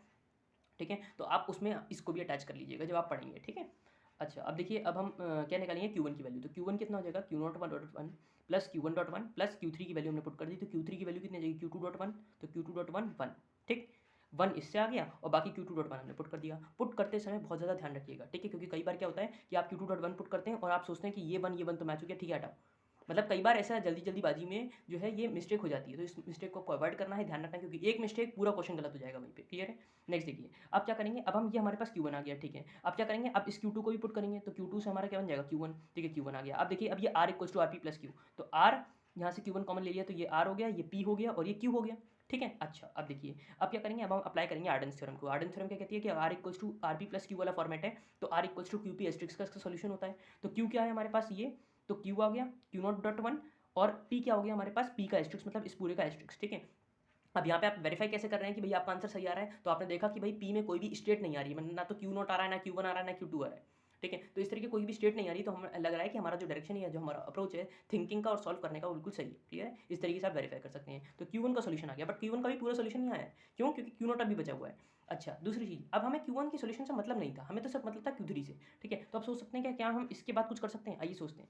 ठीक है, तो अगर हम Q1 की वैल्यू हमारे पास आ गई Q0 से, ठीक है, ठीक है, ओके। अब हम क्या करते हैं, हम Q0 को सिंप्लीफाई करते हैं, क्योंकि अब इसके बाद हम कुछ भी करेंगे तो कोई काम नहीं है, क्योंकि एट द एंड में Q3 में Q2 की वैल्यू पुट करूँगा, फिर उस Q2 की वैल्यू में Q1 पुट करूँगा, अगेन उस 1 में 0 पुट करूँगा। तो वो थोड़ा अगेन एंड अगेन कॉम्प्लेक्स हो गया, और बेसिकली जब मैं Q1 की वैल्यू पुट करूँगा, तो अब ये तो नहीं पुट करूँगा, अब तो ये मेरे पास Q1 की वैल्यू ये है, तो ये पुट करने के बाद भी Q0 आ जाएगा, तो वो मेरा Q3 का सोल्यूशन नहीं है, क्योंकि Q3 में कभी भी स्टेट्स तो होंगी नहीं। ठीक है, सोल्यूशन में तो कभी स्टेट्स होती नहीं, तो हमेशा टर्मिनल्स के फॉर्म में होता है, रेगुलर एक्सप्रेशन, ये तो पता है ना। ठीक, अब देखिए, तो होगा क्या, अब क्या करते हैं, हम Q0 को सिंप्लीफाई करते हैं। ठीक, तो Q0 को कैसे सिंप्लीफाई करेंगे समझते हैं। Q0 dot zero plus Q2 dot zero plus Q3 dot one plus null. ठीक है, अब देखिए, क्या Q2 की जगह पे मैं Q1 पुट कर सकता हूँ? हाँ, ठीक है, पुट कर सकता हूँ। तो Q1 डॉट जीरो आ जाएगा, और उस Q1 की वैल्यू अभी Q0 में है, उस Q1 की वैल्यू अभी Q0 में है, मतलब R equals to R P plus Q बन रहा है, क्योंकि R और यहाँ पे भी R आ जाएगा एक तरीके से। ठीक है, अब Q3 को देखो, Q3 में भी Q2 है, Q2 से Q1 आ जाएगा, 1 से 0 पुट हो जाएगा। ठीक है, तो मतलब पूरा फॉर्मेट Q0 से सिंप्लीफाई हो रहा है। ठीक है, तो हम क्या करेंगे, हम Q0 को सिंप्लीफाई करेंगे। तो Q0 dot zero plus Q1 dot zero zero, मतलब हमने Q2 की वैल्यू पुट करी, यहाँ पे हमने Q3 की वैल्यू पुट करी, प्लस नल लिख दिया। ठीक है, अगेन इस Q1 की जगह पे वो वाली वैल्यू पुट करी, Q0 डॉट वन, ये पूरी वैल्यू। ठीक है, और देखिए यहाँ पे हमारे पास क्या आ जाएगा, यहाँ पे हमने देखिए एक चीज़, अब देखिए हमसे ही मिस्टेक हो गई, क्योंकि हमने इस वाले 0 को छोड़ दिया, ये जो बाद में 0 है, तो हमें इन्हें भी अटैच करना पड़ेगा, क्योंकि ये तो सोल्यूशन सिर्फ और सिर्फ Q1 का था, तो हमें 0 और लगा दे रहे हैं। ठीक है, अब देखिए आगे, अब Q2 डॉट वन वन, तो Q2 की वैल्यू पे हमने पुट करा, तो Q2 की वैल्यू कितनी है? Q1 डॉट जीरो, तो Q1 डॉट जीरो और बाकी 1 1 वैसे ही रहने दिया, प्लस नल। ठीक है, कोई दिक्कत नहीं है। अब इस Q1 की वैल्यू पे ही पुट करोगे तो क्या आ जाएगा? Q0 डॉट वन, 1 प्लस 0 1 1 हैस्ट्रिक्स और 0 1 1। ठीक है, बिल्कुल सही है, और इधर भी हमारा बिल्कुल सेम चल रहा है, बस यहाँ पे हम 0 अटैच कर देंगे। ठीक है, अगेन Q0 डॉट जीरो। ठीक, अब आगे देखिए, अब ये Q0 कॉमन ले लो, तो कितना आ गया? 0 प्लस 1 प्लस 0 1 1, और यहाँ पे 0 और अटैच कर दो, 1 1 प्लस 0 1 1 0 1 1। ठीक है, प्लस नल। तो अब आपने देखा ये R equals to R P plus Q में P में कोई भी स्टेट नहीं है, मतलब Q1 नॉट Q1 Q2 देखने के लिए नहीं मिल रहा है, मतलब हम ये अप्रोच बिल्कुल सही चल रही है। अब हम अप्लाई करेंगे इसमें आर्डन्स थ्योरम, जो कहता है R equals to Q P asterisk का सोल्यूशन है। तो R क्या है हमारे पास? Q0, तो Q0 इक्वल्स टू Q की वैल्यू कितनी है? नल, नल डॉट P एस्ट्रिक्स, तो मतलब P की वैल्यू ये हो गई, उसके ऊपर एस्ट्रिक्स कर देंगे, तो यहाँ पे हमने इसका एस्ट्रिक्स कर दिया। अब ये Q0 का सोल्यूशन आ गया, आपको किसका सोल्यूशन चाहिए? Q3 का। तो अब समझिए, देखिए Q3 का सोल्यूशन निकालने के लिए क्या करेंगे, Q2 की वैल्यू पुट करेंगे, Q2 में Q1 की, और Q1 के बाद Q0 में जो भी आपका सोल्यूशन आया था, दैट इज ये वाला, और Q0 की वैल्यू का भी सोल्यूशन आपको पता लगा, ये पूरा एक्सप्रेशन, तो ये हम उधर पुट कर देंगे। क्लियर हो गया? तो अब देखिए हमने वही करा है, Q3 equal to Q2 dot one, Q2 की वैल्यू पुट करी Q1 डॉट जीरो वन। ठीक है, अब Q1 की वैल्यू पुट करी, जो हमने सिंप्लीफाई करके यहाँ से निकाली थी क्वेश्चन नंबर 5 से, तो ये सब लिखते चले जाना है वहाँ पे, और उसके बाद हमें फाइनली ये Q0 की वैल्यू जो यहाँ से निकाली 6th क्वेश्चन से, वो हमने इसमें पुट कर दी। ये हमारे पास टोटल सोल्यूशन आ गया इस इक्वेशन का, या इस सोल्यूशन का। तो हमने कहा the regular expression for this question is this complete expression. Clear है? तो स्टेप वाइज करोगे, चीज़ें क्लियर हो जाएंगी, एग्जामिनर को भी समझ में आएगा, आपको भी समझ में आएगा कि कहीं पे गलती तो नहीं हो रही है। ठीक है, और बहुत केयरफुली करना। देखो मेरे से भी एक छोटी सी मिस्टेक हुई, वही पॉइंट छूट गया, वो तो मैं अभी कर रहा था, तो मैंने आपको बता दिया। ठीक है, तो इसलिए जो आप करें, तो it should be very, you should be very much cautious about this question. Clear है? अब देखिए स्टार्ट करते हैं नया topic, that is convert null NFAs और डीएफए। इसमें क्या है, इसमें देखिए हमने आपको वैसे तो बताया हुआ है कि नल एनएफएस और डीएफए में कैसे कन्वर्ट करते हैं, वहाँ पे हमने आपको शॉर्टकट ट्रिक बताई थी, शॉर्टकट ट्रिक। क्लियर है? अब आपको नहीं आता है तो वहाँ पे जाके देखिए आओ। ठीक है, पहला स्टेप तो यही हो गया। अगर आपको याद है तो हम आपको इसमें बता देंगे कैसे क्या हो रहा है, नहीं याद है तो एक बार देखाओ तो वो ज़्यादा कंफर्टेबल पड़ेगा आप ही को, ठीक है। नहीं याद आ रहा है तो वैसे तो मैं इसमें बताऊंगा, बट हो सकता है आप नहीं इतना ध्यान से समझ पाओ, क्योंकि इसमें मैं थोड़ा सा स्पीड से बताऊंगा, क्योंकि आप मैं मानूंगा कि भाई आप देख के आ रहे हैं, ये आप सब्जेक्ट पढ़ के आ रहे हैं, थोड़ा सा जो पोर्शन इसमें जरूरी है, ठीक है। तो अभी हम नल एनालिसिस डीएफए में एक लॉन्ग प्रोसीजर मेथड बताएंगे जो आपको एग्जाम में करके आना है, अगर 10 नंबर में आता है, और मोस्टली केसेस में ये देखा गया है कि इसका क्वेश्चन एग्जाम में आता ही आता है 10 मार्क्स में। क्लियर है, मोस्टली केसेस में बता रहा हूँ, ठीक है। अब देखिए चलती है, सबसे पहले हम क्या करते थे भाई, आपको इतना तो पता था नल क्लोजर सबका लिखते थे। नल क्लोजर का मतलब क्या होता है कि क्यू नॉट से अगर हम क्यू नॉट पे स्टैंड कर रहे हैं तो हम क्यू नॉट से कहाँ पे जाते हैं, कहाँ पे जा सकते हैं with the help of null. तो क्यू नॉट से क्यू वन पे जा सकते हैं, क्यू नॉट से क्यू टू पे जा सकते हैं। क्लियर है, ठीक है। तो हमने नल क्लोजर क्यू नॉट का क्या लिख दिया, क्यू नॉट रहेगा ही रहेगा हमेशा, जिससे हम जा रहे हैं तो उसमें क्यू नॉट तो इंक्लूड करेगा ही करेगा, जिससे जा रहे हैं उस पर तो इंक्लूड करेगा ही, चाहे उस पर भाई आपको पता ना कि क्यू नॉट से क्यू नॉट तो जाओगे ही ना, क्यू नॉट से खड़े हो तो क्यू नॉट पे तो जा ही सकते हो, ठीक है। तो क्यू नॉट आ गया। उसके बाद अब नल पे कहाँ जा सकते हैं, क्यू वन, या फिर कहाँ पे जा सकते हैं क्यू टू, तो क्यू टू, ठीक। अब नल क्लोजर क्यू वन का क्या, क्यू वन से नल लेके हम कहीं जा सकते हैं, कहीं नहीं जा सकते हैं, हम सिर्फ अब बी एस सी से इधर जा रहे हैं, ए और सी से इधर जा रहे हैं, तो ठीक है। तो क्यू वन आ गया, सिर्फ क्यू वन आ गया, ठीक।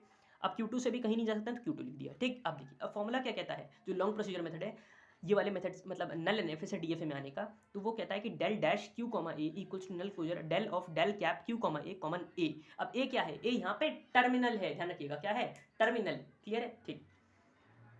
अब देखिए अब सबसे पहले हम निकालेंगे, कैसे निकालते हैं वो समझिए। हमेशा निकालने का तरीका होता है कितनी स्टेट्स हैं, Q one Q two Q one Q not Q one Q two, तो Q not Q one Q two का सबके लिए सारे इनपुट सिंबल्स के लिए निकालेंगे। इनपुट सिंबल क्या क्या है, ए बी और सी, इतना ही तो है। नल तो अलग सिंबल है, नल से कोई मतलब नहीं है। ए बी सी आपके पास क्या है, इनपुट सिंबल है, ठीक है। दैट इज सिग्मा, इसका क्या है हमारे पास, सिग्मा हमारे पास है ए बी और सी, यही तो है इसका सिग्मा। क्लियर, ठीक। That is sigma not null, ठीक है, ध्यान रखिएगा। तो input symbol A B C है, ठीक है। तो हमें हमेशा क्यू नॉट का ए बी सी के लिए, क्यू वन का ए बी सी के लिए और क्यू टू का ए बी सी के लिए हमें सोल्यूशन निकालना पड़ेगा। तो हम कुछ नहीं करेंगे, एक ही जगह पे क्या पुट करेंगे, ए बी सी, क्योंकि ए बी सी हमारे क्या है, नॉट टर्मिनल्स है। क्लियर।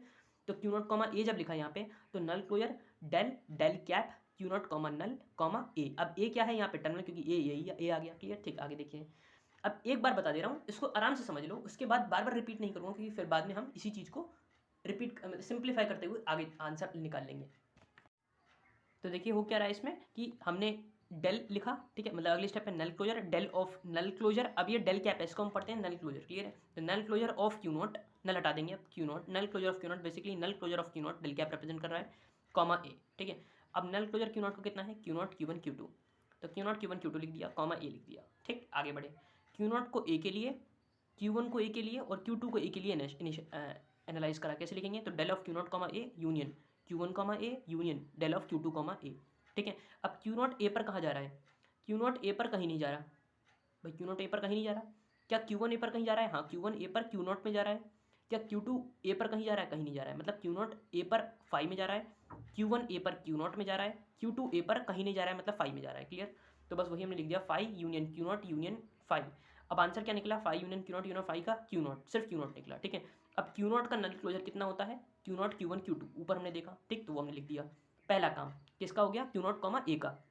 आप किसका निकालेंगे, मैंने आपको बताया था हर स्टेट का सारे नॉन टर्मिनल, सारे टर्मिनल सिंबल्स के लिए।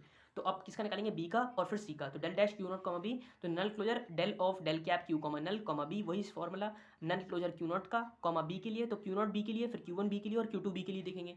तो क्यू नॉट बी के लिए कहाँ जा रहा है, तो देखो क्यू नॉट बी पे कहाँ जा रहा है, क्यू नॉट बी पर क्यू वन में जा रहा है, ठीक है। क्या क्यू वन बी पे कहीं जा रहा है, हाँ क्यू वन बी पर क्यू टू में जा रहा है। और क्या क्यू टू बी पर कहीं जा रहा है, कहीं नहीं जा रहा है, तो फाइव लिखेंगे। तो देखिए वही हमने अब लिखा भी है यहाँ पे कि क्यू नॉट बी पर क्यू वन में गया, क्यू वन बी पर क्यू टू में गया और क्यू टू बी पे कहीं नहीं गया, तो फाइव लिख दिया। अब Q one union Q two करेंगे, तो Q one union Q two मतलब क्यू वन लिखो और क्यू टू लिखो। अब क्यू वन क्यू टू का नल क्लोजर, तो क्यू वन का नल क्लोजर कितना है, क्यू वन, क्यू टू का नल क्लोजर कितना है, क्यू टू, और उन दोनों का यूनियन ले लो तो कितना आ गया, Q one Q two. Clear, simple. आगे बढ़ते हैं, del dash Q not comma C. अब सी के लिए निकालेंगे, तो null closure del of del cap Q not comma null comma C आ गया, क्योंकि अब सी के लिए एनालाइज कर रहे हैं, ऊपर बी के लिए कर रहे थे फिर ए के लिए कर रहे थे। क्लियर। अब देखिए del of null closure Q not comma C del of, अब क्यू नॉट का नल क्लोजर क्या है, Q not Q one Q not Q one Q two. अब क्यू नॉट का सी के लिए, क्यू वन का सी के लिए, क्यू टू का सी के लिए। अब क्यू नॉट सी पर कहाँ जा रहा है, क्यू टू में, क्यू वन। अब आप ये फिगर से देख लेना, बार बार मैं ऊपर नीचे नहीं करूँगा, पीडीएफ से देख लेना कि क्यू नॉट सी पर क्यू नॉट सी पर कहाँ जा रहा है, क्यू वन सी पर कहाँ जा रहा है और क्यू टू सी पर कहाँ जा रहा है। तो क्यू नॉट सी पर क्यू टू में, क्यू वन सी पर, अब देखो ध्यान से, क्यू वन सी पर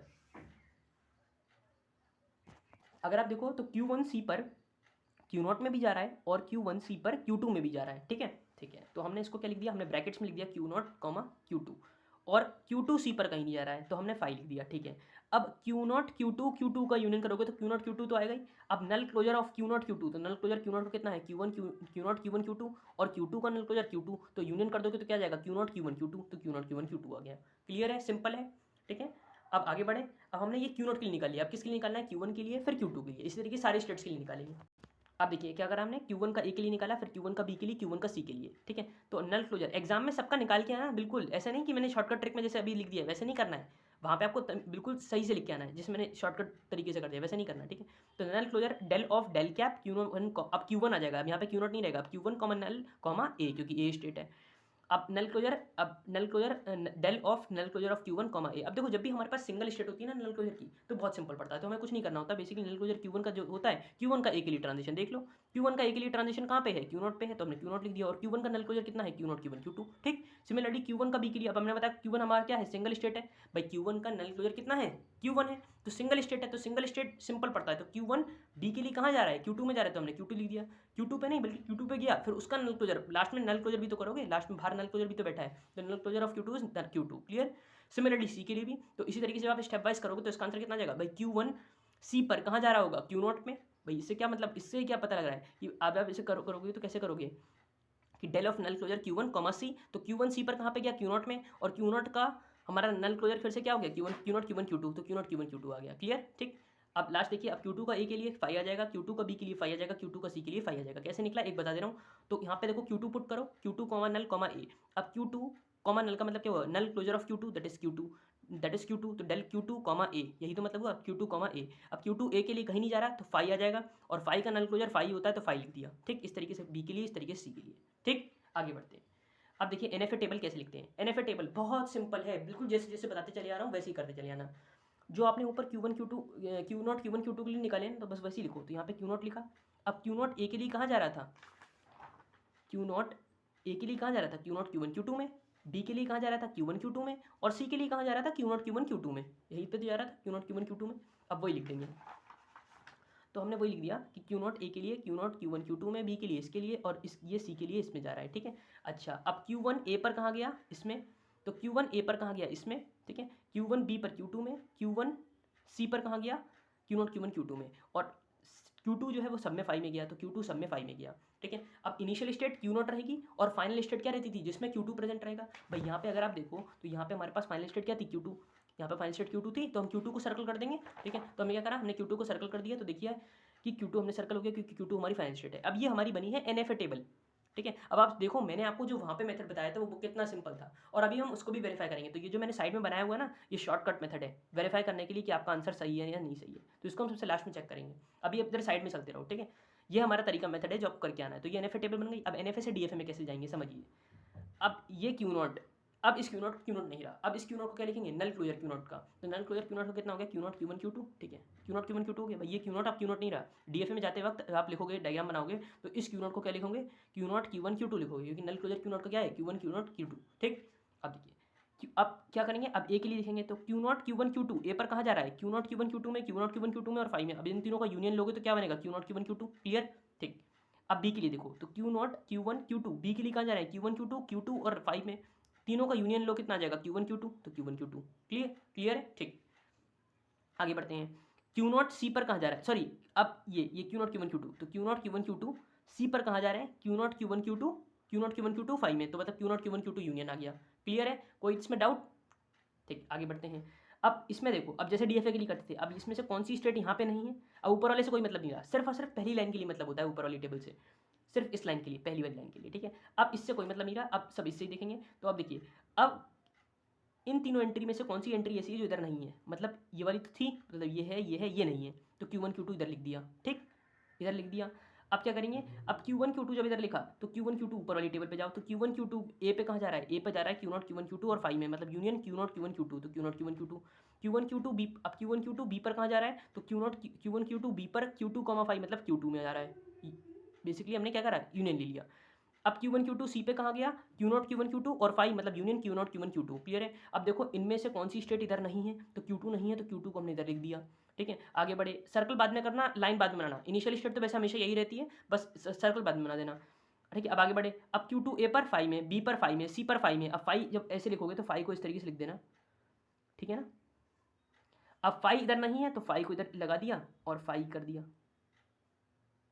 अब इसका डायग्राम बना लोगे, सिंपल है बिल्कुल, ठीक है। Q0 Q1 Q2 बनाना, फिर उसका ट्रांजिशन दिखा देना, DFA डायग्राम बनाना आना चाहिए भाई, इतना पार्ट पता होना चाहिए।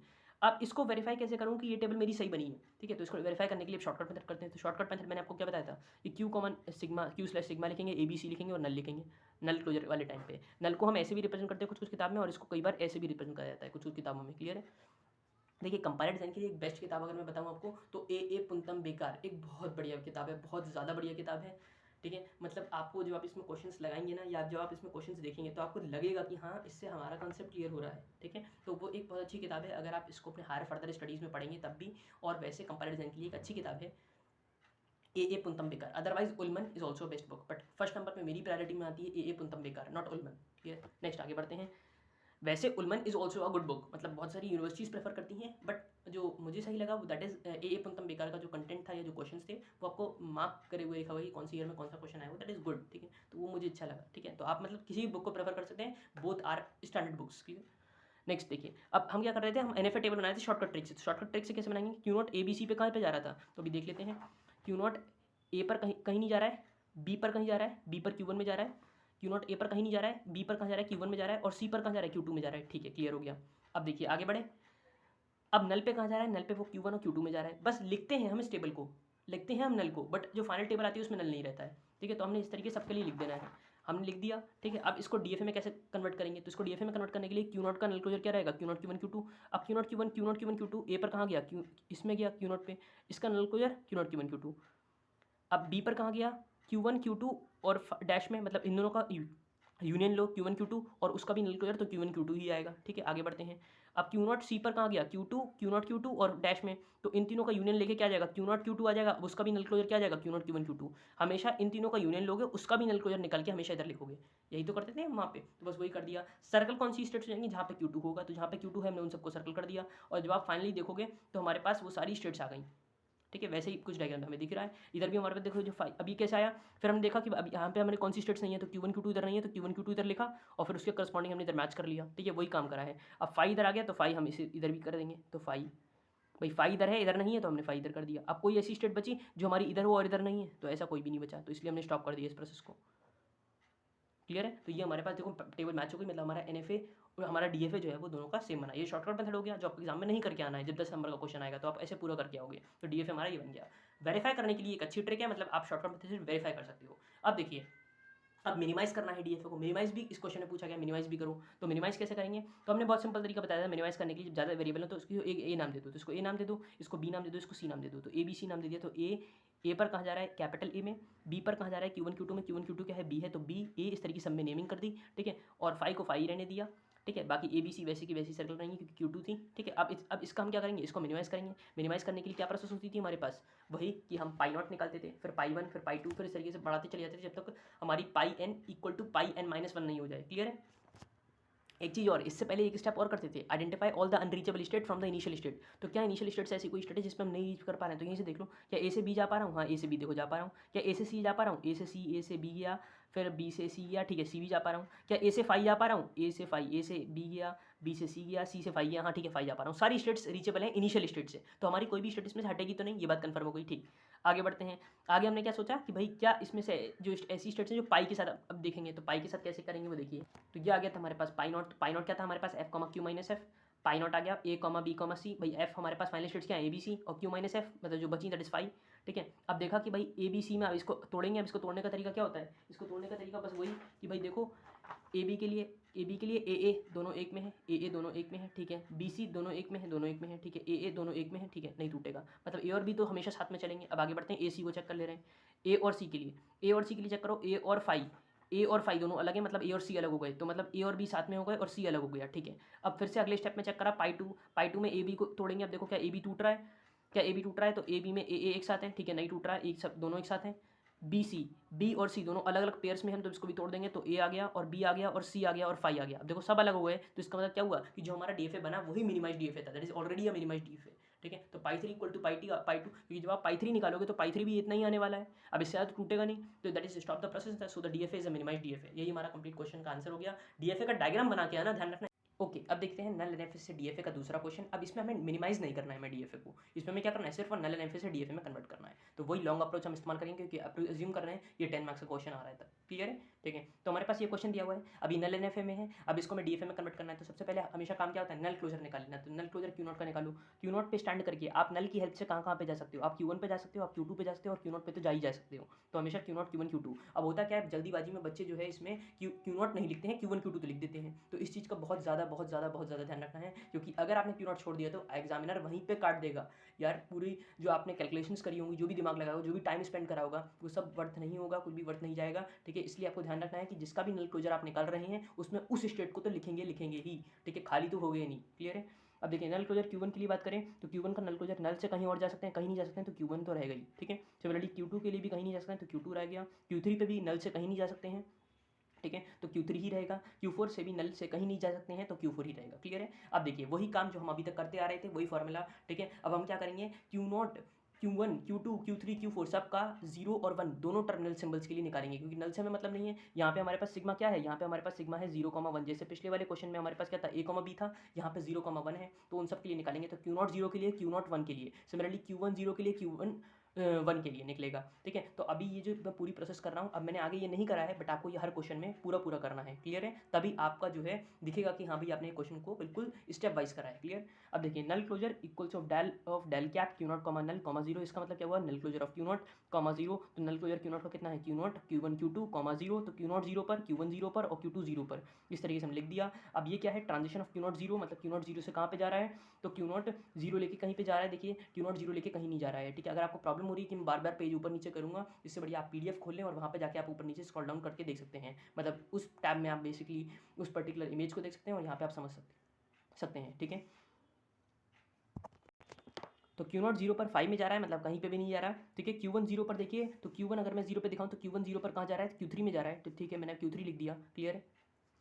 और Q2 0 पर कहाँ जा रहा है, Q2 0 पर देखिए, तो Q2 भी 0 पर कहीं नहीं जा रहा है, तो हमने क्या कहा, हमने कहा दिया ठीक है कि अब ये भी हम फाइल लिखेंगे, ठीक है। तो हमने फाइल लिख दिया। अब इन सब का यूनियन Q3 आ गया। Q3 का नल क्लोजर कितना है, क्योंकि यहाँ पे नल क्लोजर बाहर चल रहा है, तो null closure of Q3 is Q3, clear है। अब सिमिलरली Q0 का 1 के लिए कैसे निकालेंगे, तो यहाँ पे कुछ नहीं, सिंपली 1 कर दो, तो Q0 1 पर, Q1 1 पर, Q2 1 पर, तो देखो Q0 1 पर, Q0 1 पर कहीं नहीं जा रहा है, फाइल लिख देंगे। Q1 1 पर कहीं नहीं आ रहा है, फाइल लिख देंगे। Q2 1 पर Q3 में आ रहा है, तो Q3 लिख देंगे, मतलब नल क्लोजर Q3 का इसका भी क्या आ जाएगा, Q3 आ जाएगा। तो ये हमारा दो कंप्लीट पार्ट हो गए फॉर द Q0 0 के लिए, Q0 1 के लिए, क्लियर है। अब देखिए अब Q1 का 0 के लिए, Q1 का 1 के लिए, अब मैंने बताया था जब सिंगल स्टेट है तब तो बहुत सिंपल हो जाता है, आपको सिंपली कुछ नहीं करना है।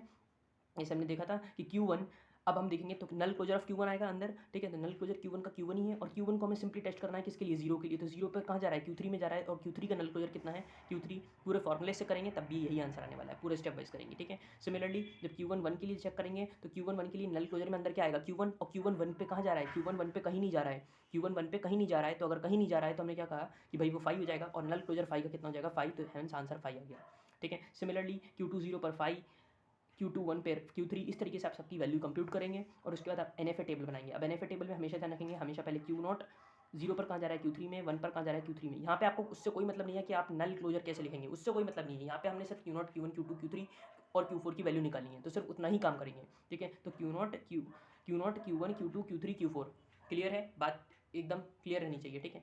तो अब इसके लिए हम ट्रांजिशन देखेंगे, तो Q0 0 पर कहाँ जा रहा है, Q0 0 पर Q3 में जा रहा है, Q0 1 पर Q3 में जा रहा है, वो हमने लिख दिया। सिमिलरली Q1 0 पर Q3 में, 1 पर 5 में, 1 पर 5 में, ठीक है। Q2 0 पर 5 में, Q2 1 पर, Q2 1 पर, देखिए हाँ ठीक है। तो Q2 1 पर किस में जा रहा है, हमारा Q3 में जा रहा है, तो हम यहाँ पे Q3 लिख देंगे, ये अच्छा पॉइंट आ गया, ठीक है। तो हम इसको Q3 लिखेंगे, क्योंकि Q2 हमारा 1 पे कहाँ गया, Q3 में गया। एक बार मैं चेक कर ले रहा हूँ कि Q2 1 पर, ठीक है, हाँ Q2 1 पर Q3 में गया है, कोई दिक्कत नहीं है, ठीक है। अब देखिए Q3, तो Q3 को अगर हम चेक करेंगे तो Q3 0 पर कहाँ गया, 5 में, Q3 1 पर कहाँ पे गया, हमारा Q4 में गया, ठीक है। Q3 हमारा 0 पर गया 5 पे, और 1 पर गया Q4 में, ठीक है। अब Q4 को चेक करेंगे तो Q4 हमारा 0 पर 5 में और 1 पर भी 5 में, ठीक है, कोई दिक्कत नहीं है। अब देखिए इनिशियल स्टेट हमारे पास क्या हो जाएगी, जो हमारी स्टार्टिंग स्टेट है, और फाइनल स्टेट जो भी हमने देखा था कि DFA डायग्राम में हमारे पास, NFA डायग्राम में हमारे पास क्या था कि जो Q4 थी वो हमारी फाइनल स्टेट थी, तो हम इधर भी Q4 को सर्कल कर देंगे। अब आगे बढ़ेंगे, जब DFA टेबल में हम कन्वर्ट करेंगे तो Q0 को लिखेंगे, तो Q0 Q1 Q2 आ गया, कितना आ गया। अब हम इसको ऐसे नहीं लिखते हैं, अब हम इसको कैसे लिखते हैं, NFA की जो हमारा नल क्लोजर है उसकी हेल्प से लिखते हैं। तो क्या लिखेंगे, Q0 Q1 Q2, क्योंकि Q0 क्या है, Q0 Q1 Q2। अब Q0 Q1 Q2 कहाँ पे जा रहे हैं, 0 में, Q3 में जा रहे हैं तो Q3 लिख दिया। और Q0 Q1 Q2 1 पर कहाँ जा रहे हैं, Q3 5 और Q3 में, मतलब Q3 आ गया। Clear, simple. आगे बढ़ते हैं। अब इससे कोई मतलब नहीं है, अब सीधे इससे देखो। अब देखो, अब यहाँ पे इन दोनों में से कौन सी वैल्यू जो इधर नहीं है, तो Q3 ही नहीं है, तो Q3 लिखेंगे। तो Q3, अब Q3 0 पर 5 में जा रहा है तो 5 लिख दिया। Q3 1 पर Q4 में जा रहा है तो Q4 लिख दिया। अब कौन सी वैल्यू जो यहाँ पे नहीं है, दोनों ही वैल्यू है जो यहाँ पे नहीं है, तो हम पहले Q4 को ले रहे हैं, फिर 5 को ले लेंगे। क्लियर है। तो Q4 लिखा, और Q4 हमने देखा कि Q4 0 पर 5 में, 1 पर भी 5 में, 5 में। अब देखिए इन दोनों में से कोई भी ऐसी वैल्यू जो नहीं थी, कौन सी नहीं थी, 5 भी नहीं थी, O पर भी 5 हमारी नहीं थी इधर। ठीक है, तो हमने क्या करा, 5 को ले लिया। 5 हमारा 0 पर कहाँ पे गया, 5 हमारा 0 पर भी 5 में जाएगा, और 1 पर भी हमारा किस में जाएगा, 5 में जाएगा। ये एक देखिए यहाँ पे हमारा ठीक है, बिल्कुल सही है, क्योंकि 5 पर 0 पर 5 में जा रहा है और 1 पर भी 5 में जा रहा है। क्लियर, सिंपल है, कोई डाउट इसमें नहीं रहना चाहिए। सिंपल ही हमारा NFA से DFA में कन्वर्जन हो गया। चेक करने के लिए कि हमारा आंसर सही है नहीं सही है, मैंने इसको शॉर्टकट मेथड से भी वेरीफाई करा है। ठीक है, तो it is just an NFA table for the verification only, no note to do in the exam. ये ध्यान रखिएगा, ओनली ये सिर्फ क्वेश्चन शॉर्टकट वाला तभी अपनाना जब आप एग्जाम में जो है टाइम कम है या आपके पास 2 मार्क्स में क्वेश्चन आया हुआ है, सिर्फ और सिर्फ तभी आपको लगाना है ये नल NFA से DFA का शॉर्टकट मेथड। ये बेसिकली वेरिफिकेशन के लिए, तो आप साइड में कहीं पे भी कर सकते हो जल्दी से कि भाई आपका आंसर सही आया नहीं आया। ठीक है, क्योंकि भाई 10 मार्क्स का है तो आप कोशिश करो कि भाई वेरीफाई हो जाए आंसर। क्लियर है। तो देखिए Q/सिग्मा है तो 0 1 नल हम लिखते हैं, मतलब नहीं होता बट बना लेते हैं NFA टेबल। तो Q0, अब Q0 देखिए 0 पर कहीं नहीं गया, 1 पर भी कहीं नहीं गया, तो हमने डैश डैश लिख दिया। नल पर वो Q1 और Q2 में जा रहा है तो लिख दिया। अब Q1 देखिए, Q1 0 पर Q3 में गया, 1 पर डैश में गया, 1 पर मतलब कहीं नहीं गया, और नल पर भी वो कहीं नहीं गया। इस तरीके से आप इस टेबल को, NFA को टेबल को इससे बना लेंगे, बिल्कुल सिंपल है। ठीक है, जैसे हम अभी तक बनाते आ रहे हैं। DFA टेबल क्या है, DFA वैसे ये मैंने अपना पूरा टफल में ही पढ़ा है, वहाँ से भी देख सकते हो। अभी हम यहाँ से डिस्कस कर रहे हैं तो सिंपल है। अब DFA टेबल कैसे बनाएंगे, सबसे पहले लिखेंगे Q0 को, तो Q0 Q1 Q2 उसका नल क्लोजर हो गया। अब Q0 Q1 Q2 0 पर कहाँ जा रहे हैं, Q3 में जा रहे हैं, तो हमने क्या लिख दिया, Q3, और 1 पर कहाँ जा रहे हैं, ये भी हमारा Q3 में जा रहे हैं। भाई तीनों का यूनियन लोगे तो Q3 आ जाएगा, तो Q3। अब इन दोनों में से ऐसी एंटिटी जो इधर नहीं है वो है Q3, तो Q3 हमारी 0 पर कहाँ जा रही है, देखिए Q3 हमारी 0 पर कहाँ जा रही है, कहीं नहीं जा रही है, मतलब 5 में जा रही है तो 5 लिख दिया। 1 पर कहाँ जा रही है, Q4 में जा रही है तो Q4 लिख दिया। क्लियर है। अब यहाँ पे ऐसी कौन सी एंटिटी जो यहाँ पे नहीं है, दोनों ही नहीं है, तो Q4 वही कंसेप्ट आ गया। Q4 0 पर हमारा 5 में जा रहा है, 1 पर भी 5 में जा रहा है तो 5 लिख दिया। और अगेन इनमें से दोनों में से कौन सी स्टेट जो इधर नहीं है, दैट इज 5, तो 5 लिख दिया। ठीक है, और 5 0 पर कहाँ जा रहा है, 5 में, और 1 पर भी कहाँ जा रहा है हमारा, 5 में। क्लियर हो गया। ध्यान रखना है कि सिंपल आपको इस तरीके से बना देना है। दूसरी चीज़ ध्यान रखने वाली है कि आपको लास्ट में DFA डायग्राम बना देना है। मैंने बनाया नहीं है, आप बना सकते हो। DFA डायग्राम कुछ नहीं बल्कि जो हम बनाते हैं ना कि भाई इसका पूरी एंटिटी बनाई, फिर इसकी एंटिटी बनाई, इसकी एंटिटी बनाई। अब 0 पर ये Q3 में जा रहा है, 1 पर ये Q3 में जा रहा है। ठीक है, इस तरीके से तो सिंपल है। DFA डायग्राम आपको लास्ट में बनाना होगा। ठीक है, क्योंकि NFA से DFA आपसे पूछा गया है, तो बस वही काम। ठीक है, अब देखिए लास्ट क्वेश्चन हम इसमें और देख ले रहे हैं एक। ठीक है, अब देखिए इसको शॉर्टकट मेथड से भी वेरीफाई करेंगे और ऐसे भी। अब देखिए थर्ड क्वेश्चन क्या है हमारे पास, कि ये हमारे पास पूरा डायग्राम दिया हुआ है। अब इसमें हमें नल NFA से DFA में कन्वर्ट करना है, तो नल क्लोजर Q0 का निकालो। नल क्लोजर Q0 का क्या हो जाएगा, Q0, Q1 का Q1, Q2 का Q2, Q3 का Q3, Q4 का Q4। सिर्फ और सिर्फ 5 वाले में फ़र्क पड़ेगा, क्योंकि 5 वाले में हम नल से Q5 पे भी जा सकते हैं और Q4 पे भी जा सकते हैं। ठीक है, तो Q5 Q4 आ गया। क्लियर है, सिंपल। अब देखिए शॉर्टकट मेथड बाद में समझा दूंगा, अभी पहले मैं लॉन्ग मेथड से ही चल रहा हूँ, तो मैंने साइड में लॉन्ग मेथड कर दिया है। अब इस तरीके से आप सारी ट्रांजिशंस को निकाल पाएंगे। आई डोंट थिंक सो कि वो आपके लिए टफ पड़ेगा। सिर्फ और सिर्फ अब देखिए इतने का सबका तो सिंपल है निकालना। ठीक है, आप देख लेना। Q5 का एक बार बता दे रहा हूँ, तो Q5 0 के लिए देखेंगे तो null closure of del cap Q5 comma null comma 0। वैसे आप सब निकाल लोगे अब तो सिंपल है। Null closure Q5 comma 0। अब Q5 हमारे 2 में है इसलिए मैंने इसको करके दिखा दिया, बाकी सब में सिंगल सिंगल था तो डायरेक्टली आप निकाल सकते हो। अब Q5 Q4 आ गया, तो Q5 0 पर, Q4 0 पर, तो Q5 0 पर हमारा Q5 में ही जा रहा है, डायग्राम में आप देखेंगे देखिएगा। Q4 भी 0 पर Q4 में जा रहा है। ठीक है, क्योंकि दोनों पे सेल्फ लूप है 0 1 का। तो Q5 Q4 का अपनी यूनियन ले लिए तो Q5 Q4 आ गया, और उनका भी नल क्लोजर मतलब Q5 का नल क्लोजर और Q4 का नल क्लोजर, दोनों का Q5 Q4 मिला के Q5 Q4 आ गया। तो हेंस ये हमारे पास इसका आंसर हो गया। अगेन Q5 1 निकालेंगे तो वो भी हमारे पास कितना आ जाएगा, Q5 Q4 ही आ जाएगा। क्लियर है, इसी मेथड से। अब क्या करेंगे, अब NFA टेबल में वही Q0 हमारा 0 पर कहाँ जा रहा है, Q1 में, और 1 पर Q2 में। चेक कर लीजिए Q0 हमारा 0 पर Q1 में, 1 पर Q2 में। सिमिलरली 1 को फिल करेंगे तो 1 0 पर Q2 में, और 1 जो है हमारा 1 लेकर Q3 में जा रहा है। तो हमने ये पूरी टेबल बना दी। अब हमें पता है कि इस टेबल के बाद इसमें कैसे कन्वर्ट करना है, बिल्कुल सिंपल है, कुछ नहीं करना। सिंपली आप वही टेबल बनाएंगे, इनपुट्स बनाएंगे। और अब देखिए, अब Q0 को लिखेंगे तो पहले Q0 को ऐसे लिखा, क्योंकि नल क्लोजर हमारा Q0 का क्या है, Q0 है, तो Q0 ही रहा। 0 पर कहाँ गए हम, Q1 में, और 1 पर कहाँ गए हम, Q2 में। ठीक है, अब इसमें से कौन सी स्टेट जो इधर नहीं है, दैट इज Q1 नहीं है और Q2 भी नहीं है, दोनों ही नहीं है, तो पहले Q1 को लिख लेते हैं। तो Q1 0 पर कहाँ गया, Q1 0 पर Q2 में गया, और 1 पर Q3 में गया, तो Q3 में लिख दिया। ठीक है, कोई दिक्कत नहीं है। अब देखिए, अब Q3 अब इन दोनों में से ऐसी स्टेट जो इधर नहीं है, दैट इज Q2 नहीं है और Q3 नहीं है। ठीक है, तो पहले Q2 को लिख दिया, तो Q2 हमारा 0 पर Q2 में गया, और 1 पर Q4 में गया, तो Q4 में गया। अब इन दोनों में से कौन सी स्टेट जो इधर नहीं है, दैट इज Q4 नहीं है, लेकिन ऊपर की हमारी Q3 भी पेंडिंग है, तो अब Q3 को पहले ले ले रहे हैं। तो Q3 ले लिया, तो Q3 0 पर Q3 में, 1 पर Q3 में, ठीक है, Q3 आ गया। अब इन दोनों में से ऐसी स्टेट जो यहाँ पे नहीं है तो दोनों ही हैं, ठीक है, कोई दिक्कत नहीं है। जो Q4 रह गई थी अब उसको ले लेते हैं, तो Q4 ले लिया, तो Q4 0 पर Q4 में और 1 पर Q4 में। अब क्या कोई भी ऐसी स्टेट रह गई इधर जो इधर नहीं हो, कोई नहीं रह गई, तो हमारा काम कंप्लीट हो गया। तो ये हमारा नल लेम्फे से DFA में कन्वर्जन कंप्लीट हो गया। क्लियर है? तो ये हमारा आ गया लॉन्ग मेथड से। शॉर्टकट मेथड से चेक करने के लिए कैसे करें? सिंपल, जैसे हमने टेबल बनाई थी। अब देखिए शॉर्टकट मेथड में कि Q0 देखो 0 पर कहाँ जा रहा है, Q1 में, 1 पर कहाँ जा रहा है, Q2 में। वही टेबल नल पे कहीं नहीं जा रहे हैं, तो बस हमने सिंपली बना दिया। बस Q5 जो है हमारा वो नल लेके कहाँ पे जा रहा है, Q4 में जा रहा है, तो हमने इधर लिख दिया। ठीक है, बाकी सारी चीज़ें ऐसी कैसी भरी जाएंगी। अब इसको चेक कैसे करेंगे, तो बस वही कि Q0 हमारा इधर बनेगा। अब Q0 0 पर कहाँ जाएगा भाई, Q1 में जाएगा, 1 पर कहाँ जाएगा, Q2 में जाएगा। अगेन इनमें से कौन सी एंटिटी जो इधर नहीं है, तो बिल्कुल सेम वैसे का वैसी जैसे हमने करा है क्वेश्चन में। ठीक है, इस तरीके से आपको ये वेरिफिकेशन टेबल मिल जाएगी। तो for matching only with answer, ये सिर्फ और सिर्फ टेबल हमने क्यों बना दी है कि जिससे आप मैच कर पाए अपने आंसर के साथ। ठीक है, चेक करने के लिए कि भैया शॉर्टकट मेथड और लॉन्ग मेथड दोनों से आंसर सेम आता है। बस लॉन्ग मेथड आपको तब लगाना है जब 10 मार्क्स का क्वेश्चन है, तो आप शॉर्टकट मेथड नहीं लगा सकते। देखो ना कि आपने कितने शॉर्ट मेथड में हाफ पेज में ही कर दिया है। ठीक है, और एग्जाम में ये जो मैंने डायरेक्टली लिख दिया ना, इन सबको आपको एलोंगेट करके पूरा तमीज से लिखना है। ठीक है, और अभी भी क्वेश्चन कंप्लीट क्यों नहीं है, क्योंकि मैंने पहले से इसे स्टेप्स में पूरा लिखना है। ठीक है, वो मैंने आपको बता दिया, जैसे ये स्टेप्स में लिखा हुआ है। ठीक है, हर स्टेप को ऐसे लिखना है। ठीक है, दूसरी चीज़ मैंने आपको प्रोसीजर बता दिया है, करना आपको है। ठीक है, दूसरा लास्ट में DFA डायग्राम मत भूलिएगा। ठीक है, वो जरूर बनाइएगा। तो DFA डायग्राम भी आपको बनाना है। ठीक है, DFA डायग्राम। और अब मैं एक का बना ही दे रहा हूँ, इसमें बहुत सिंपल है, कुछ नहीं है। एक स्टेट ले लो Q0, ठीक है, और एक स्टेट ले लो। अच्छा, जो फाइनल स्टेट है उसको सर्कल करेंगे, क्योंकि Q3 Q4 हमारी फाइनल स्टेट है, तो हमने इसको सर्कल कर दिया। ठीक है, दूसरी हमारे पास क्या आ गया, Q1 आ गया। ठीक है, नेक्स्ट हमारे पास क्या आ गया, Q2 आ गया। देन भी आ गया Q3, सॉरी ऐसे अभी एरो मत बनाओ, उसको बाद बनाते हैं। अब Q0 हमारा 0 पर Q1 में गया, 0 पर Q1 में गया, 1 पर Q2 में गया। ठीक है, 1 पर ये हमारा गया Q2 में। इस तरीके से DFA डायग्राम आप तो बना लोगे ना, तो लास्ट में यहाँ पे मेंशन कर देना this is DFA diagram, this is DFA diagram. Clear हो गया, इसमें कोई डाउट नहीं रहना चाहिए। तो 0 और 1 पे आ गया, क्लियर है। अच्छा, Q1 0 पर Q2 में गया, Q1 0 पर Q2 में गया, 1 पर Q3 में गया, तो 1 पर Q3 में गया। ठीक है, Q2 0 पर Q2 में गया और 1 पर Q4 में गया और 1 पर Q4 में गया।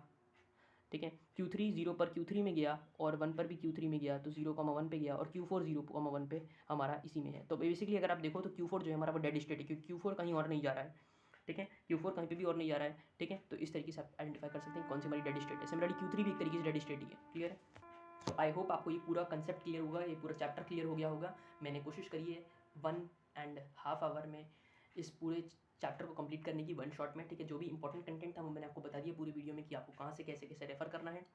जो भी इंपॉर्टेंट चीज़ें थी, जो भी नई चीज़ें थी इस पूरे चैप्टर में, वो हमने सब डिस्कस कर ली हैं। ठीक है, जो इंपॉर्टेंट चीज़ें बताई हैं, जो आपको पिछले उससे देखनी है टफल से, वो आपको जरूर देख लेना। ठीक है, क्योंकि क्वेश्चन उससे आते ही आते हैं। ठीक है, तो आज के लिए हम इसमें इतना ही रखते हैं। इसके बाद हम आपको मिलेंगे यूनिट नंबर 2 में। आज के लिए इतना ही रखते हैं। Thanks for watching, have a nice day.